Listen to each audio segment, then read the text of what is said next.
জামাত সহ ৮ দল সমাবেশ করলো, একটা বড় সমাবেশ হলো জুলাই সনদের আইনি ভিত্তি সহ ৫ দফা দাবি আদায়ের জন্য এই সমাবেশ। এবং সেখানে জামাতের আমির স্পষ্ট ঘোষণা করলেন যে জুলাই সনদের আইনি ভিত্তি ছাড়া 2026-এ কোনো নির্বাচন সম্ভব না। অন্যদিকে আমরা জানি যে বিএনপির অবস্থানটাও স্পষ্ট, তারা বলছে যে এই জুলাই সনদে তারা স্বাক্ষর করেছে, এখন যেটি গণভোটের জন্য প্রস্তাব করা হচ্ছে সেটি ভিন্ন, নোট অফ ডিসেন্ট নাই, ফলে তাদের আপত্তি আছে, তাদের সময় নিয়েও আপত্তি আছে, তারাও কিন্তু হার্ড লাইনে। তাহলে আসলে যে পুরনো প্রশ্ন সেটি আবার নতুন করে প্রেক্ষাপটে ঘুরে এসেছে যে 26 ফেব্রুয়ারিতে নির্বাচনটা কি হবে, কি মনে হয়? না, এটা আমরা যদি রাজনৈতিক সিচুয়েশন দেখি তাহলে ডেফিনেটলি কোশ্চেনটা ভ্যালিড ইন দ্য সেন্স যে আমরা ঐক্যমত্য কমিশনে রাজনৈতিক দলগুলোর একটা আলাপ আলোচনা দেখতেছিলাম, তাই না? এবং সেই আলাপ আলোচনার মধ্যে একটা ব্যাক অ্যান্ড ফোর্থ ছিল। তারা একটা জিনিস ডিসএগ্রি করতেছে, আবার আসতেছে, আবার এগ্রি করতেছে। এটা একটা বিউটি, একটা অসাধারণ জিনিস ছিল। তো সেই জায়গাটাতে আমরা ঐক্যমত্য কমিশনের আলোচনাটা শেষ হলো, জুলাই সনদের একটা ড্রাফটে আমরা গেলাম। সেখানে একটা টেকনিক্যাল কোশ্চেন উঠলো। কোশ্চেনটা হলো যে এখানে অনেকগুলো রাজনৈতিক দলের ডিসএগ্রিমেন্ট আছে অনেক জায়গায়। ধরেন জামাত 2টা জায়গায় ডিসএগ্রি করছে, বিএনপি 5টা জায়গায় ডিসএগ্রি করছে, এনসিপি 3টা জায়গায় ডিসএগ্রি করছে, যেটাকে আমরা ডিসেন্ট বলতেছি।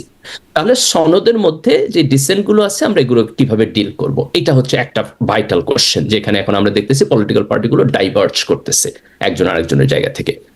সেকেন্ড আরেকটা জায়গা এখানে টেকনিক্যালি উঠে আসছে, সেটা হলো যে এই জুলাই সনদটাকে আমরা কিভাবে বাস্তবায়ন করব, যে এইটার লিগাল ফ্রেমওয়ার্কটা কি হবে, তাই না? কোন জায়গায় বাধ্যবাধকতা তৈরি হবে।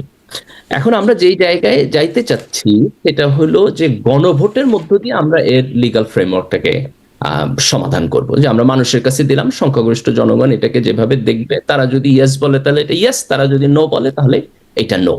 গণভোটে কিন্তু বিএনপিও এগ্রি করছে। বিএনপি ধরেন যে জুলাই সনদের ব্যাপারে মিক্সড কথাবার্তা বলে, কিন্তু তারা কিন্তু গণভোটের সাথে ডিসএগ্রি করে নাই। গণভোটটা কখন হবে এটা নিয়ে আলাপ আলোচনা আছে। আর একটা আলাপ আলোচনা হলো যে সরকারের দিক থেকে এক্সিকিউটিভ অর্ডারটা কিভাবে হবে। তো এখন আমি এই জায়গা থেকে যদি দেখি যে এটাও বলছে নোট অফ ডিসেন্ট সহ গণভোট হতে হবে। হ্যাঁ, তো এই জায়গা থেকে সেভাবেই, হ্যাঁ, এক্স্যাক্টলি তারা বলতে চাইতেছে যে তারা যেখানে ডিসএগ্রি করতেছে এটা যেন গণভোটের মধ্যে দিয়ে না আসে। বিএনপির জায়গাটা হচ্ছে এইটা। এখন এটার সমাধানটা কি হবে, বা এই যে জামাত এখন তার যে দফাগুলো দিতেছে আলাদাভাবে, এটা কি রাজনীতিতে একটা কনফ্লিক্টিং জায়গায় চলে যাইতেছে কিনা? আমি এটাকে যেভাবে রিড করতেছি আমার কাছে মনে হচ্ছে যে অন্তর্বর্তী সরকারের উপরে আপনার রাজনৈতিক দলগুলো একটা প্রেসার তৈরি করতে চাইতেছে। বিএনপির দিক থেকে বিএনপির দাবিনামা দিয়ে বিএনপি প্রেসার তৈরি করতে চাইতেছে, জামাত এবং সমমনা দলগুলো তাদের দিক থেকে একটা প্রেসার তৈরি করতে চাচ্ছে। এই যে প্রেসার তৈরি করার প্রক্রিয়াটাই আমরা এই দাবিনামার মধ্য দিয়ে দেখতে চাচ্ছি। এখন প্রেসার তৈরি করা তো একটা পলিটিক্যাল কাস্টমারি আর্ট, এটা সবসময় পলিটিক্যাল পার্টিগুলো করে। তো এটা যদি ধরেন যে প্রেসারের জায়গায় গিয়ে শেষ হয়ে যায় এবং আমরা প্রেসারের মধ্যে দিয়ে 2টা পার্টি এক জায়গায় আসলো, একটা আলাপ আলোচনার মধ্যে দিয়ে গেল, তাহলে সেটা আমাদের জন্য খুবই ভালো জায়গা হিসেবে দাঁড়াবে। আর যদি এটা এরকম হয় যে না, ফাইনালি এই পুরো জিনিসটা ব্রেক ডাউন করলো, বিএনপি জামাত এতখানি ডাইভার্জ করলো যে প্রত্যেকেই রাজপথে চলে গেল এবং একজন আরেকজনের সাথে আন্দোলনের কনফ্লিক্টিং সিচুয়েশনে গেল, তাহলে তো এটা জাতির জন্য অত্যন্ত আনফরচুনেট জায়গায় গিয়ে দাঁড়াবে। আমরা আশা করি যে সেই জায়গায় হবে না। না হইতে হলে কি হইতে হবে, 2টা পলিটিক্যাল পার্টিরই একটু নমনীয় থাকতে হবে, যে আমি যেমন একভাবে আমার পলিটিক্যাল দাবিটা তুলবো, সেটার পক্ষে দাঁড়াই একটা প্রেসারও দিব, আবার যেন আমি আলাপ আলোচনায়ও যাই, এবং সেখানে যেন আমার কাছে কিছু জিনিস থাকে যেখানে আমি নেগোশিয়েবল, যে না এটা আমি ফ্লেক্সিবল, আমি এটা মেনে নেই। আমার আন্ডারস্ট্যান্ডিং এ কিছু কিছু জিনিস আছে নন নেগোশিয়েবল। যেমন ধরেন আমি জুলাই সনদকে নন নেগোশিয়েবল বলে মনে করি। আমাদের পরিবর্তন একটা লাগবেই। যদি আমরা মনে করি যে আমরা 72 কনস্টিটিউশন যেভাবে ছিল, যেভাবে শেখ হাসিনা দেশ চালাইছে সেভাবেই চলবে, শুধুমাত্র হাসিনার পরিবর্তন অন্য কেউ ক্ষমতায় আসবে, আর কোনো পরিবর্তন দরকার নাই, তাইলে এইটা এই গণ অভ্যুত্থানের এবং বিপ্লবের স্পিরিটের সাথে যায় না। এখনকার তরুণ প্রজন্মের যে পরিবর্তনের আকাঙ্ক্ষা তার সাথে যায় না। এই কারণে আমি মনে করি যে পরিবর্তনটা নন নেগোশিয়েবল। পরিবর্তনটার জন্য আমাদের গণভোটে যাইতে হবে, কারণ গণভোটে না হইলে তো আপনার এটার কোনো লিগালিটি থাকে না, তাই না? আমরা কিভাবে এটা ধরেন যে ঐক্যমত কমিশনে কিছু লোক বসে আলাপ আলোচনা করলো, এটা তো গণতান্ত্রিক প্রক্রিয়া না, তারা তো ভোটে আসে নাই। তাহলে আমার তো কোথাও না কোথাও পাবলিক অ্যাপ্রুভাল লাগবে। তাহলে গণভোটটা হচ্ছে আমার পাবলিক অ্যাপ্রুভাল। আমি গণভোটটা ছাড়া পরের নির্বাচনে যাইতে পারবো না, আমার গণভোট লাগবেই। আমি এটাকে নন নেগোশিয়েবল বলে মনে করি। গণভোট কখন হবে এটা এটা এটা নিয়ে আপনি নেগোসিয়েশন করতে পারেন আগে পরে। আমি বিএনপি মনে করতেছি গণভোট নন নেগোশিয়েবল আর জুলাই সনদ সেটি নন নেগোশিয়েবল, কিন্তু আমার আন্ডারস্ট্যান্ডিং নোট অফ ডিসেন্ট সহ নাকি নোট অফ ডিসেন্ট ছাড়া, মানে কোনটা? বিএনপি বলছে নোট অফ ডিসেন্ট সহ, জামাত বলছে নোট অফ ডিসেন্ট ছাড়া, যে 48টা দফা আছে সেটি ভিতরে গণভোটে তারা যেতে চায়। Very good point. দেখেন এখানে তো অনেক পলিটিক্যাল পার্টি ছিল, নানান জনের নানান নোট অফ ডিসেন্ট আছে। আমি 3টা পলিটিক্যাল পার্টিকে প্রমিনেন্ট হিসেবে আইডেন্টিফাই করব। একটা হচ্ছে বিএনপি, কারণ কি? তার কারণ হলো বিএনপি বড় দল, তার আগে ক্ষমতায় ছিল, ভোটে তারা গেছে, অনেক লোক তাদেরকে ভোট দিচ্ছে। সেকেন্ড জামাত, কারণ হচ্ছে আওয়ামী লীগ এবং জাতীয় পার্টিকে আপনি ড্রপ আউট করলে টপ 4 পার্টির মধ্যে জামাত ছিল, সো সে এখন second promising political party. Third আমি বলবো এনসিপি, যেহেতু তারা গণ অভ্যুত্থানের মধ্যে দিয়ে আসছে। তাহলে এই 3টা দলের আমি নোট অফ ডিসেন্ট দেখবো এবং দেখে আমি একটা সেকেন্ড প্যাকেজ করব, যেখানে আমি নোট অফ ডিসেন্ট গুলো বাদ দিয়া 3টা দল যেখানে অ্যাগ্রি করছে, that will be my one package. আর আরেকটা হবে যে জুলাই সনদ এখন যে অবস্থায় আছে, এটা এক প্যাকেজ। দেন দুইটাই আপনি জনগণের দেন, জনগণ হ্যাঁ না ভোট দিবে, যেটার প্রতি ভোট দিবে সেটা আপনি বাইন্ডিংস হিসাবে নেবেন। তো এটাকে এত কমপ্লেক্স করার তো কোনো প্রয়োজন হয় না। বিএনপি যেটা বলতে চায় সেটা হলো যে সে যেটা ডিসএগ্রি করছে সেটা সে মানতে বাধ্য না কোনো অবস্থাতে, এটা তার প্রপোজাল না। এখন আপনি এটাকে দুইভাবে ডিল করতে পারেন, একভাবে ডিল করতে পারেন, ইটস ওকে, এটাকে আপনি নির্বাচনী এজেন্ডা বানায় নির্বাচনে যান। আমরা মানুষের বলি যে বিএনপি এগ্রি করে না, বিএনপির ভোট দিও না। এটা হলো একটা way to deal with that. আর একটা ওয়ে হইলো যে না, আমি আগামী পার্লামেন্ট পর্যন্ত যাব না, আমি গণভোটে দিব, গণভোটে ইয়েস নো হবে, বিএনপি মানুষের বলবে যে দেখো এটাতে আমি ডিসএগ্রি করছি, তোমরা এটাতে না ভোট দাও। লোকেরা যদি বিএনপির কথা শুনে তাহলে ইটস ওকে। আমি গণভোটে যাইতে চাই, এই ইয়েস নোটা কেন গণভোটে যাইতে চাই? তার কারণ হলো ধরেন আপনি যখন ইলেক্টেড হইতেছেন, আপনি তো 40% ভোট পাই ইলেক্টেড হইতে পারেন, 35% ভোট পাই ইলেক্টেড হইতে পারেন। বাংলাদেশে তো আমরা 91 নির্বাচনে আপনি যদি দেখেন 35% ভোট পায়া একটা দল সরকারে গেছে। কিন্তু আপনি যদি গণভোটে 50% থ্রেশহোল্ড দেন, তাহলে তো আপনার একটা বেটার নাম্বার অফ পিপলের অ্যাপ্রুভাল রেট আছে। তো আমি এটা চাই না। মানে কি, মানে গণভোট হতে হলে গণভোটটাকে এফেক্টিভ হতে 50% জনগণের ভোট দিতে হবে, 50% হা ভোট পাইতে হবে, এটা হলো এখনকার বিধান। ধরেন গণভোটে গেলই খুব অল্প মানুষ, ধরেন হাইপোথেটিক্যাল, যারা ভোট দিছে তার মধ্যে 50%। সেক্ষেত্রে যে খুব অল্প মানুষ যায় ভোটে, তাহলে তো ওই একই বিষয় হচ্ছে না যে পাস হলো অল্প মানুষের। না, আপনি এর অ্যাডিশনাল থ্রেশহোল্ড দেন। আমি 50% এগ্রি করি না, আমি মনে করি এটা আরো বাড়ানো উচিত। কারণ হচ্ছে যে 51-49 যদি হয়, তাও তো সমাজ এটা কনফ্লিক্টিং আইডিয়া, তাই না? আপনি কনফ্লিক্টিং আইডিয়া যেতে পারবেন না। না, এই পয়েন্টটা আমি একটু অ্যাড করি যে আপনার পয়েন্ট ভ্যালিড। আপনি দুইটা কাজ করতে পারেন, দেখেন এটা আলাপ আলোচনার জন্য উন্মুক্ত হইতে পারে। একটা হইতে পারে যে আমার টোটাল টার্ন আউট একটা সার্টেন লিমিট হইতে হবে, এটা যদি না হয় তাহলে আমি গণভোটকে ভ্যালিড বলবো না। I agree with that. তার কারণ হলো যে আপনি ধরেন টোটাল টার্ন আউট যদি 40% হয়, তাহলে এটার তো কোনো মানে নাই, তাই না? আপনি তার টোটাল টার্ন আউটে যাইতে পারেন। সেকেন্ড হলো যেই পার্সেন্টেজটাকে আপনি 50% বলতেছেন, এটা আরো বাড়াইতে পারেন। আপনি এটা বলেন 60% আমি যাবো, মানে 60-40 হলে আপনি বলতে পারেন যে না, একটা ওভারওয়েলমিং অ্যাপ্রুভাল আছে ইন দ্য সোসাইটি। আমি পার্সোনালি মনে করি যে আমরা কোনো পয়েন্টেই যাব না যে পয়েন্টটা কনফ্লিক্টিং, 51-49 আমরা বুঝতে পারতেছি না যে সমাজের মেজরিটি লোক অ্যাগ্রি করতেছে কিনা। কিন্তু আমার যদি একটা ওভারওয়েলমিং মেজরিটি থাকে, যে ধরেন গণভোটে 80% মানুষ ভোট দিচ্ছে, সেই 80% মানুষের মধ্যে 60% মানুষ চাইতেছে জুলাই সনদ বাস্তবায়ন হোক, এবং আপনি সে ফেয়ার অপশনেই যাবেন না, আপনি বলবেন এই গণভোটের দরকারই নাই। কারণ হলো কি, আমি পলিটিক্যাল পার্টি, আমি মনে করি এর দরকার নাই। তো ভাই, আপনার পলিটিক্যাল পার্টির জাজমেন্ট তো আমি এগ্রি করি না। Why not people judgment? Let's go to the people judgment. বড়জোর যে প্রশ্নটা আপনি যেটা তুলতেছেন, দ্যাটস এ ভ্যালিড কোশ্চেন, যে আপনি বলতে পারেন যে কত % লোকের ভোট আসলে সেইটাকে আমি একটা ওভারওয়েলমিং পাবলিক ওপিনিয়ন হিসাবে বাইন্ডিংস করব। I am interested to that discussion. সেখানে আলাপ আলোচনা আসেন, ইটস ওকে, আমি এগ্রি করি। আমি এই যে আলাপ আলোচনার কথা আপনি বলছেন, মানে এতদিন ধরে প্রায় 1 বছরের 270 দিনের মতো আলাপ আলোচনা হলো, হয়েই তো এই ভেজালটা বেঁধে গেল। মানে এখানে এসে এমন একটা, যেটা কি মাহমুদুর রহমান মান্না বলছেন, গন্ডগোল পাকিয়েছেন আর কি। তো এইখানে আলাপ আলোচনা শেষ করে দেখা যাচ্ছে এই গন্ডগোলের পর্যায়ে আমরা দেখেছিলাম গণ অভ্যুত্থানের পর একটা চমৎকার ঐক্যবদ্ধ সব দল, বারবার এটি বলাও হচ্ছিল, এবং এখন এসে দেখা যাচ্ছে এই 270 দিনের আলাপ আলোচনার পরে প্রচণ্ড দ্বিমত সবার মধ্যে, এবং একদম এতই যে রাজপথে নামছে, একজন আরেকজনের বিরুদ্ধে বিদ্বেষ করছে, বিদ্বেষপূর্ণ মন্তব্য হচ্ছে, এই অবস্থায় এসে পৌঁছালো। এখন আর সময় কোথায় আলাপ আলোচনা করে সব ঠিক করবে? আপনি সময় কোথায় প্রশ্ন তোলার আগে আপনাকে তুলতে হবে that is the shame to the political parties, যে এই পলিটিক্যাল পার্টিগুলো তার নিজের ভেস্টেড ইন্টারেস্টকে কখনোই ন্যাশনাল ইন্টারেস্টের উপরে রাখে না। যদি ন্যাশনাল ইন্টারেস্টের উপরে রাখতো, তাহলে তো আজকে এই সিচুয়েশনে আসার কথা না। যেমন আমি একটা খুব ফান্ডামেন্টাল কোশ্চেন তুলি, আপনি কখনো দেখছেন যে বড় দুইটা পলিটিক্যাল পার্টি, বিএনপি এবং জামাত, তারা দুইজন আলাদাভাবে বসছে আলোচনার জন্য? তারা তো একসময় জোটে ছিল, একসাথে সরকার গঠন করছে, একসাথে তারা আন্দোলন করছে আওয়ামী লীগের এগেনস্টে, একসাথে তারা হচ্ছে আপনার গভর্নমেন্টের মধ্যে ছিল। তো সেই দুইটা পার্টি এখন একসাথে বসে আলাপ আলোচনা করতেছে না। What does that mean? That means যে তাদের কাছে, এখানে বিএনপির দায় বেশি, কিন্তু আমি জামাতকেও ইনক্লুড করতেছি, যে তাদের কাছে তাদের পার্টির যে ইন্টারেস্ট, সেটা ন্যাশনাল ইন্টারেস্টের উপরে যায় না। তো এই পলিটিক্যাল ইনস্টিটিউশন তো আপনার করাপ্ট পলিটিক্যাল ইনস্টিটিউশন। এই পলিটিক্যাল পার্টিতে তো আমাদের এত ট্রাস্ট করার কিছু নাই।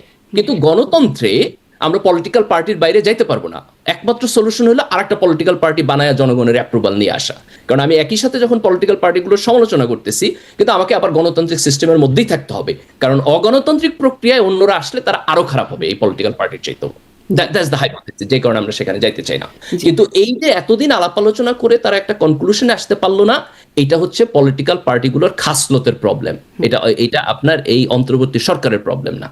জি, তাহলে পলিটিক্যাল পার্টিগুলো যেটাতে অ্যাগ্রি করবে সেটাতে মানে গণভোট হবে। গণভোট তো আরও অনেক কিছুতেই হতে পারতো। মানে এই বিষয়ে বিএনপি যেমন এখন বলছে যে তারা যদিও গণভোটের ব্যাপারে একমত হয়েছে, কিন্তু সেদিনই মির্জা ফখরুল ইসলাম আলমগীর বলছেন যে আমরা জুলাই সনদ বুঝি না, গণভোট বুঝি না। বিএনপি আসলে গণভোটের ব্যাপারে খুব আগ্রহ শুরু থেকেই ছিল না, তারা একরকম রাজি হয়েছিল। তাহলে তো মানে হতেই পারে, তারা ভাবতেই পারে আমরা গণভোট চাই না। আবার আপনি শুরুতেই দুটো দলকে আলাদা করে দিয়েছেন, যে বাইরে রাখছেন যাদের আওয়ামী লীগ এবং জাতীয় পার্টি, তারাও বড় দল হিসেবে পরিচিত। অন্ততপক্ষে আওয়ামী লীগ তো বড় দল বটেই, তারপরে জাতীয় পার্টিরও একটা অবস্থান ছিল। তাদেরকেও বাদ দিলে মানে পলিটিক্যাল পার্টি যারা বড় দল, জনমতের একটা জায়গা ছিল, তারা তো সবই বাদ চলে যাচ্ছে। বিএনপি যদি গণভোট না চায়, আওয়ামী লীগকে বাদ দিচ্ছেন, জাতীয় পার্টিকে বাদ দিচ্ছেন, তাহলে গণভোটের পক্ষে পলিটিক্যাল দল কোথায়? আপনি গো টু দ্য পিপল। যদি এরকম হয় যে আমি আওয়ামী লীগ এবং জাতীয় পার্টিকে এক্সক্লুড করতেছি না বলে মেজরিটি মানুষ গণভোটে ভোট দিতে আসলো না, তাদের এখনো লয়্যালটি আছে আওয়ামী লীগ এবং জাতীয় পার্টির প্রতি, অথবা ধরেন তার সাথে বিএনপিও না বললো, এই কারণে লোকেরা হয় ভোট দিতে আসলো না অথবা না ভোট দিল। আপনি মেজরিটি না ভোট হলে আমাদের জুলাই সনদ, আলাপ আলোচনা সব বাদ, আপনি সবকিছু ইলেকশন দিয়ে চলে যাবেন পরের পার্লামেন্টে, তখন আপনি পার্লামেন্ট যেভাবে স্বাভাবিক প্রক্রিয়ায় চলে সেভাবে চলবে। আর যদি আপনি গণভোটে দিয়ে দেখেন যে না 80% মানুষ ভোট দিতে আসছে, they don't care about Awami League, they don't care about Jatiya Party, এবং 80%-এর মধ্যে 60% লোক হা ভোট দিছে, তাহলে আপনার মানতে সমস্যা কোথায়? এই কথা যদি আপনি বলেন যে আমার গণভোটই প্রয়োজন নাই, তাহলে তো আপনি হাইপোথেটিক্যাল কথা বলতেছেন, আমি জনগণের ট্রাস্ট করি না, তাই না? আপনি গণভোটে যান করেন কি আসলে? মানে এই আমরা আপনার নিশ্চয়ই মনে আছেন ডক্টর ইউনূস চ্যাথাম হাউসে যে যখন কথা বলছিলেন, সঞ্চালকের প্রশ্নে তিনি বলছিলেন আমাদের জনগণ পিআর বোঝেন না, উচ্চকক্ষ নিম্নকক্ষ এগুলো বোঝেন না, তারা ভোট দেয় টাকার বিনিময়ে। মানে এই হচ্ছে আমাদের জনগণ সম্পর্কে মানে একটা মতামত। আমি এই পজিশনটা দেখেন ডিসএগ্রি করি 100%। এইটা আমরা আলোচনা করতে পারি যে ইটস ওকে, যে জনগণের হয়তো পলিটিক্যাল কনসিয়াসনেস একটা সার্টেন লেভেলে নাই। যদি না থাকে তাহলে তো আমাদের কোনো ওয়ে নাই সামনে আগানোর। তাহলে আমার প্রথম আগানো হলো জনগণকে এডুকেট করা, যে তাকে, কারণ আমি তো জনগণকে সাথে না নিয়ে যাইতে পারবো না, তাই না? এটাই গণতান্ত্রিক প্রক্রিয়া, আমার সবাইকে নিয়ে যাইতে হবে। তাহলে এখন আমি যদি মনে করি যে ওকে জনগণ হচ্ছে গণভোট বুঝে না, পিআর বুঝে না, তাহলে আপনারা বুঝান, পলিটিক্যাল পার্টিগুলো ক্যাম্পেইন করার টাইম দেন, তারা জনগণকে যা বুঝাবে, ক্যাম্পেইন করবে। কিন্তু at the end of the day মানে সময়েরও তো একটা ব্যাপার আছে। 26 ফেব্রুয়ারিতে নির্বাচন, জামাত বলছে নভেম্বরেই গণভোট, এবং এটাতে তারা হার্ড লাইনে আছে। কবে বুঝাবে? না, আমি টাইমটাকে ধরেন কখন গণভোট হবে সেটাকে আমি নন নেগোশিয়েবল বলে মনে করি না। আমি মনে করি এটা রিথিং করার সুযোগ আছে। এখন ইয়েস ইউর রাইট, একটা প্রবলেমে আমরা চলে আসছি। সে প্রবলেমটা হলো যে আমাদের টাইম লাইনটা অল্প, তাই না? এখন দেখেন, এখন হচ্ছে নভেম্বর, আমরা যদি ধরেন ফেব্রুয়ারিতে নির্বাচনে যাইতে চাই, তাহলে আমাদের মাঝখানে টাইম আছে জাস্ট 2 মাস 2.5 মাস। তাহলে আমরা যদি গণভোটে এখন করতে চাই আগে, অথবা আমি গণভোট আগে হইতে হবে, এটা আমি নন নেগোশিয়েবল মনে করি। ইভেন নির্বাচনের সাথে গণভোট হইতে পারে। জামাত কেন আসলে এটাকে নন নেগোশিয়েবল মনে করছে না? মানে মনে করছে তারা কেন এটাতে ছাড় দিতে চায় না? কেন হার্ড লাইনে? আজকে আমির বলেছেন, সেক্রেটারি জেনারেল মানে বারবার বলছেন আগেই হতে হবে, নভেম্বরে। আমার কাছে মনে হচ্ছে জামাতের দুইটা আর্গুমেন্ট এখানে। একটা আর্গুমেন্ট হলো যে তারা, একটা হচ্ছে তারা প্রেসার ক্রিয়েট করতে চাইতেছে যাতে করে হচ্ছে অন্তর্বর্তী সরকার বিএনপির চাপে হচ্ছে আপনার মেল ডাউন না করে, একটা কাউন্টার চাপ দিতে চাইতেছে এটা। আর একটা হলো জামাত ভাবতেছে যে দুইটা ইলেকশন যদি একই দিনে হয়, তাহলে জাতীয় নির্বাচন যদি আপনার সুষ্ঠু না হয়, তাহলে এটা গণভোটকে ইম্প্যাক্ট করবে। আর যদি গণভোট আগে হয়ে যায়, তাহলে গণভোটটা সুষ্ঠু হওয়ার সম্ভাবনা বেশি। এটা তাদের পার্সপেক্টিভ। আমি ব্যক্তিগতভাবে মনে করি আপনি গণভোটের টাইম নিয়ে আলাপ আলোচনা করতে পারেন, এবং যদি ধরেন বিএনপি গণভোট এবং জুলাই সনদের একটা এক্সিকিউটিভ অর্ডারে রাজি হয়, তাহলে আপনি ইলেকশনের ডেটটা তার সাথে কম্প্রোমাইজ করতে পারেন। কিছু না কিছু কম্প্রোমাইজ না করলে তো আপনি বিএনপিকে টেবিলে আনতে পারবেন না, অথবা অ্যাকোমোডেট করতে পারবেন না। আমাদের যদি সবাইকে অ্যাকোমোডেট করে একটু নন আইডিয়াল সিচুয়েশনও হয়, তাহলে সেখানে যাওয়া উচিত। জি, আপনি বলছেন জনগণকে এডুকেট করা, মানে এই তো একটা বিশাল কর্মযজ্ঞ বলে মনে হয়। কারণ মানে 48টা দফা যেগুলো গণভোটে যাবে, সেটা বুঝতে আমরা যারা এগুলো নিয়ে একটু বোঝার চেষ্টা করি, একটু পড়াশোনা করার চেষ্টা করি, তাদেরই আমাদের বেশ কষ্ট হয় কিন্তু এই বিষয়গুলো বুঝতে। যেখানে না, এখানে আপনি এটাকে খুব সিম্পল জায়গায় নিতে পারেন। গণভোটটা ধরেন আমি যদি এখন জুলাই সনদ গণভোট দিই, তাহলে কোশ্চেন হলো জনগণের কাছে আপনি যেটা নিয়ে ক্যাম্পেইন করবেন সেটা হলো যে আপনি কি মনে করেন যে এই যে ডক্টর ইউনূসের নেতৃত্বে অন্তর্বর্তীকালীন সরকার, ঐক্যমত্য কমিশন যে আলাপ আলোচনা হয়েছে, do you trust them? If you trust them, তাহলে আপনি জুলাই সনদে ইয়েস দিবেন।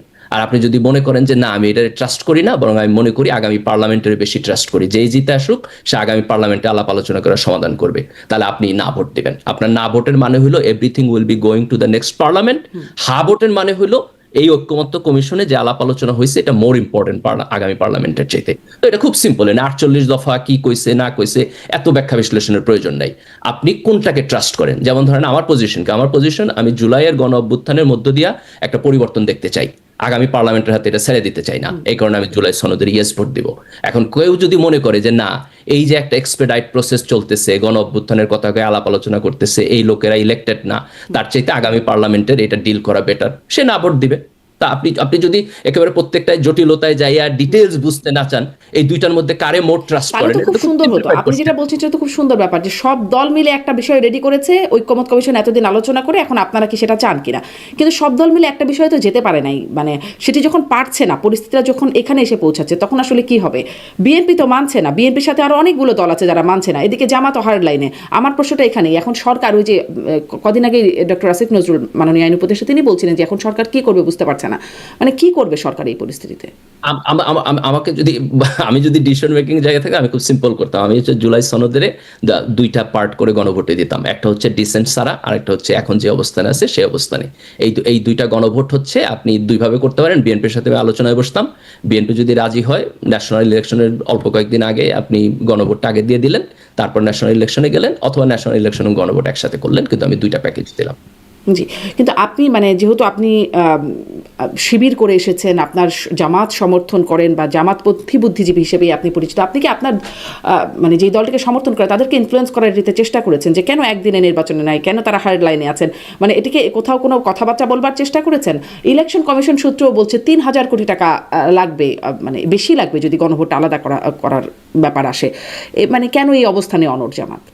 না, আমার বোধ হয় যে যদি অন্তর্বর্তী সরকার যদি আপনার একটা এক্সিকিউটিভ ডিসিশনে যায় যেখানে জুলাই সনদের আইনি ভিত্তিটা হবে, এই প্রক্রিয়াটা ভিজিবল হয়ে উঠতেছে, তাইলে পরে আমার মনে হয় যে গণভোটের ডেট নিয়ে যদি জামাতের সাথে একটা আলাপ আলোচনা হয়, সেখানে জামাত খুব বেশি হার্ড লাইনে থাকবে বলে আমার মনে হয় না। এটা আমি তাদের সাথে আলাপ আলোচনার প্রেক্ষিতে বলতেছি না, আমার অবজারভেশনের জায়গা থেকে আমি বলতেছি। আপনার কি মনে হয় যে এই যে কনফ্লিক্ট যেটা আসলে দিনে দিনে বাড়ছে, সেটি নির্বাচনের আগে এটা মিটবে? আমার মনে হয় নির্বাচনের আগে এটা মিটবে। আমার মনে হয় যে বিএনপি এবং জামাত দুইটা পার্টির কেউই এখন চায় না যে ইলেকশনটা পিছায় যাক। ইলেকশনটা একটা সার্টেন টাইমের মধ্যে হইতে হবে, এটা প্রত্যেকেই ফিল করে। এবং আমার কাছে মনে হয় যে এই যে কনফ্লিক্ট যেগুলো তৈরি হইতেছে, এগুলো যখন অন্তর্বর্তী সরকার যদি একটু স্মার্টলি ডিসিশন নেয়, তাহলে এটা খুব ডাইভার্ট হবে বলে আমার কাছে মনে হয় না। অন্তর্বর্তী সরকারের মানে আনস্মার্টনেসটা কোথায় স্মার্টলি ডিসিশন নিল না? দেখেন, অন্তর্বর্তী সরকার জুলাই সনদ বাস্তবায়ন কিভাবে হবে এই আলাপ আলোচনাটা অনেক দেরিতে শুরু করছে। এই আলাপ আলোচনাটা তো তাদের আরো আগে শুরু করা উচিত ছিল। এবং তারা যেভাবে জুলাই সনদের ব্যাপারে একটা স্ট্যান্ড নিচ্ছে, এই আলাপ আলোচনার ব্যাপারেও তো স্ট্যান্ডটা আরো আগে নিতে পারতো। যেমন আপনি যদি তাদের টাইম স্প্যান দেখেন যে কতখানি লম্বা সময় তারা হলো জুলাই সনদ নিয়ে আলোচনা করছে, আর একটা হলো তার বাস্তবায়ন প্রক্রিয়া নিয়ে। তার বাস্তবায়ন প্রক্রিয়া নিয়ে আলোচনাটা খুবই ন্যারো হয়েছে, অল্প কয়েকদিনের মধ্যে বলে তার একটা কিছু বলে দিছে। অথচ বাস্তবায়ন প্রক্রিয়াটা নিয়ে খুব স্ট্রেট ফরওয়ার্ড আলোচনা আরো আগে হওয়া উচিত ছিল। এবং যেই কারণে আপনি দেখেন সনদ সিগনেচার অনুষ্ঠানে হচ্ছে আপনার এনসিপি যায় নাই বাস্তবায়ন প্রক্রিয়া নিয়ে, সেখানে বিএনপি এবং জামাত গেছে। আবার যাওয়ার কিছুদিন পরে বিএনপি জামাত একজন আরেকজনের সাথে ডিসএগ্রি করছে। তো আমার কাছে মনে হয় যে বাস্তবায়ন প্রক্রিয়াটা নিয়ে তাদের যে আলাপ আলোচনাটা এটা ম্যাচিউর লেভেলে হয় নাই। জি, আরও একটা প্রশ্ন, যে গণভোট হলো, গণভোটের পরে সব কিছু মানে পরের সরকার এটা গণভোটে অনুযায়ী কাজ করবে, এটারই বা নিশ্চয়তা কি? মানে সংবিধান যেটি সুপ্রিম ল অফ ল্যান্ড হিসেবে আমাদের পরিচিত, সেটির বরাবর আমরা ব্যত্যয় দেখেছি, লঙ্ঘন দেখেছি, সেটিকে পাশ কাটিয়ে যারা ক্ষমতায় থাকেন তারা অনেক কিছু করে ফেলেন এবং তারও নানান রকম ব্যাখ্যা বিশ্লেষণ তৈরি হয়ে যায়। তাহলে এটি যে পাশ হবার পরে এটি মানে ভালোভাবে পালিত হবে, তার নিশ্চয়তা কি? দেখুন, এখানে আমরা একটা লিগাল জিনিস আছে। লিগাল জিনিসটা হলো যে গণভোট বাস্তবায়ন আদেশ যেটা সরকার করবে সেইটার মধ্যে কি বলা আছে, কিভাবে বলা আছে, এটা হচ্ছে একটা লিগাল টার্ম। ওইখানে আপনি একটা বাধ্যবাধকতা তৈরি করতে পারেন। সেকেন্ড পয়েন্টটা থাকবে যে গণভোটের লিগাল পয়েন্টটা কি, মানে সেটা তো একটা বড় প্রশ্ন যে গণভোট যে হবে, যদি লিগাল ইস্যুতেই আপনি যেতে চান, গণভোটের লিগালিটি কি? এখন গণভোটের লিগালিটি, এখনকার সরকারের লিগালিটি কি? এখনকার সরকার সংবিধানের 106 অনুচ্ছেদ অনুযায়ী তারা ডক্ট্রিন অফ নেসেসিটির ভিত্তিতে সরকার 106 অনুচ্ছেদের যেটা সুপ্রিম কোর্টের ওপিনিয়ন, সেই সুপ্রিম কোর্টের ওপিনিয়ন কি বাইন্ডিং? বাইন্ডিং হতে হবে না। সুপ্রিম কোর্টের অপিনিয়ন তো কেউ ডিসএগ্রি করছে না, চ্যালেঞ্জ করে নাই তো। তার মানে হচ্ছে যে এই যে আপনি চ্যালেঞ্জ না করে মাইনা নিচ্ছেন, তার বৈধতা হলো এই জায়গায়। তার বৈধতা 106 না, তার বৈধতা হলো আমরা সবাই এটাকে মাইনা নিচ্ছি। এটা জুলাইয়ের গণ অভ্যুত্থানের মধ্যে দিয়ে আসছে। তাহলে এখন সরকার যেই আদেশটা দিবে সেটা সবাই মাইনা নিলেই আপনার হচ্ছে এইটার একটা বৈধতা তৈরি হবে। এই বৈধতাকে আপনি প্রশ্ন করবেন কখন? যখন আগামী পার্লামেন্টে যে জিতে আসবে সে আইসা যদি বলে এটা বৈধ না। না ধরেন তখন আমি বলছিলাম আপনি যে দিয়ে ধরেন যদি আপনি লিগ্যালিটির জায়গায় আলোচনা করেন তাহলে মানে এই সরকারের বৈধতার কোনো জায়গা ছিল না। সংবিধানের 106 অনুচ্ছেদ অনুযায়ী বলছেন যে বৈধতা দেওয়া হয়েছে যে এই সরকার প্রয়োজনীয় কাজ করতে পারবে, ডক্ট্রিন অফ নেসেসিটি অনুযায়ী এই অবস্থায় করতে পারবে।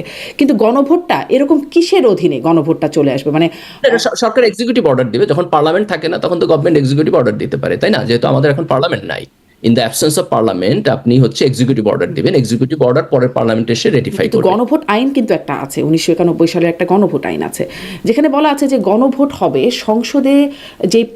সংসদে যে বিল পাস হবে সেটির উপরে গণভোট হওয়া যায়, মানে হতে পারে। এইরকম বিষয় কিভাবে গণভোটে যাবে? না দেখেন, আমরা যে গণভোটে যাইতেছি এটা তো ডিফারেন্ট। যেমন ধরেন যে ইউরোপিয়ান কান্ট্রিতে যখন ব্রেক্সিটের জন্য গণভোট হয়েছে, তাই না, যে সেই ইউরোপিয়ানে আসবে কি আসবে না এরকম সিচুয়েশন।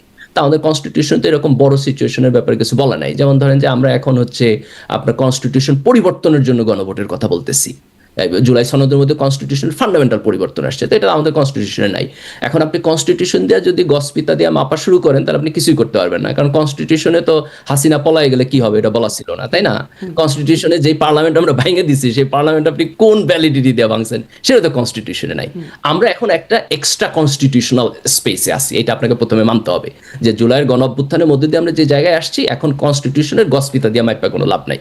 আমাদেরকে যেটা করতে হবে সেটা পরের সংসদকে আপনি এই গসপিতা দিয়ে মাইপা বাধ্য করতে পারবেন না। সেটা আমি বলছি, পরের সংসদের একটা স্বাধীনতা থাকবে। দেখেন, পরের সংসদ চাইলে এই সবকিছু উল্টায় দিতে পারে, উল্টায় দিলে একটা কনফ্লিক্ট তৈরি হতে পারে। এখন এইটাকে আপনি কিভাবে মানে এটার কাউন্টার মেজারমেন্ট নেবেন? দেখেন, কাউন্টার মেজারমেন্ট খুব সিম্পল।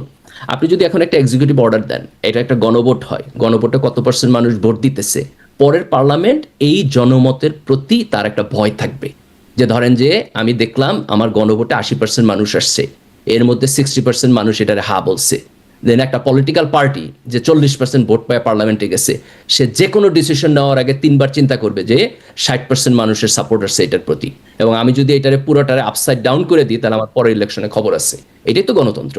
তো আমরা যেটা করতে চাই সেটা হলো একটা গণভোটের মধ্য দিয়ে একটা রেফারেন্স তৈরি হবে, যে এই রেফারেন্স পরের পার্লামেন্ট অনার করতে গণতান্ত্রিক সিস্টেমের মধ্যে বাধ্য হবে, কারণ সে ভয় পাবে যে আমি যদি 60% মানুষের অ্যাপ্রুভাল রেটকে ডিসঅ্যাপ্রুভ করি তাহলে আমার পলিটিক্যাল প্রাইস পে করতে হবে। That's the only way you can move forward, and that is democratic. আর যদি ধরেন গণভোটে আপনি পাইলেন না তাহলে তো সবকিছু শেষ, কোনো প্রবলেম নাই, আমরা স্ট্রেট ফরওয়ার্ড পরের পার্লামেন্টে তার চলে মানে যাব। আপনি বলছেন গণভোট কত শতাংশ মানুষ গণভোটে আসতে হবে সেটারও একটা মাপকাঠি থাকতে হবে? থাকতে পারে, আলাপ আলোচনা করতে পারেন। কারণ হচ্ছে যে দেখেন, প্রাইমারি আন্ডারস্ট্যান্ডিং, এই প্রাইমারি আন্ডারস্ট্যান্ডিং হলো আমরা কোনো কিছু কারোর উপর চাপাই দিতে চাই না।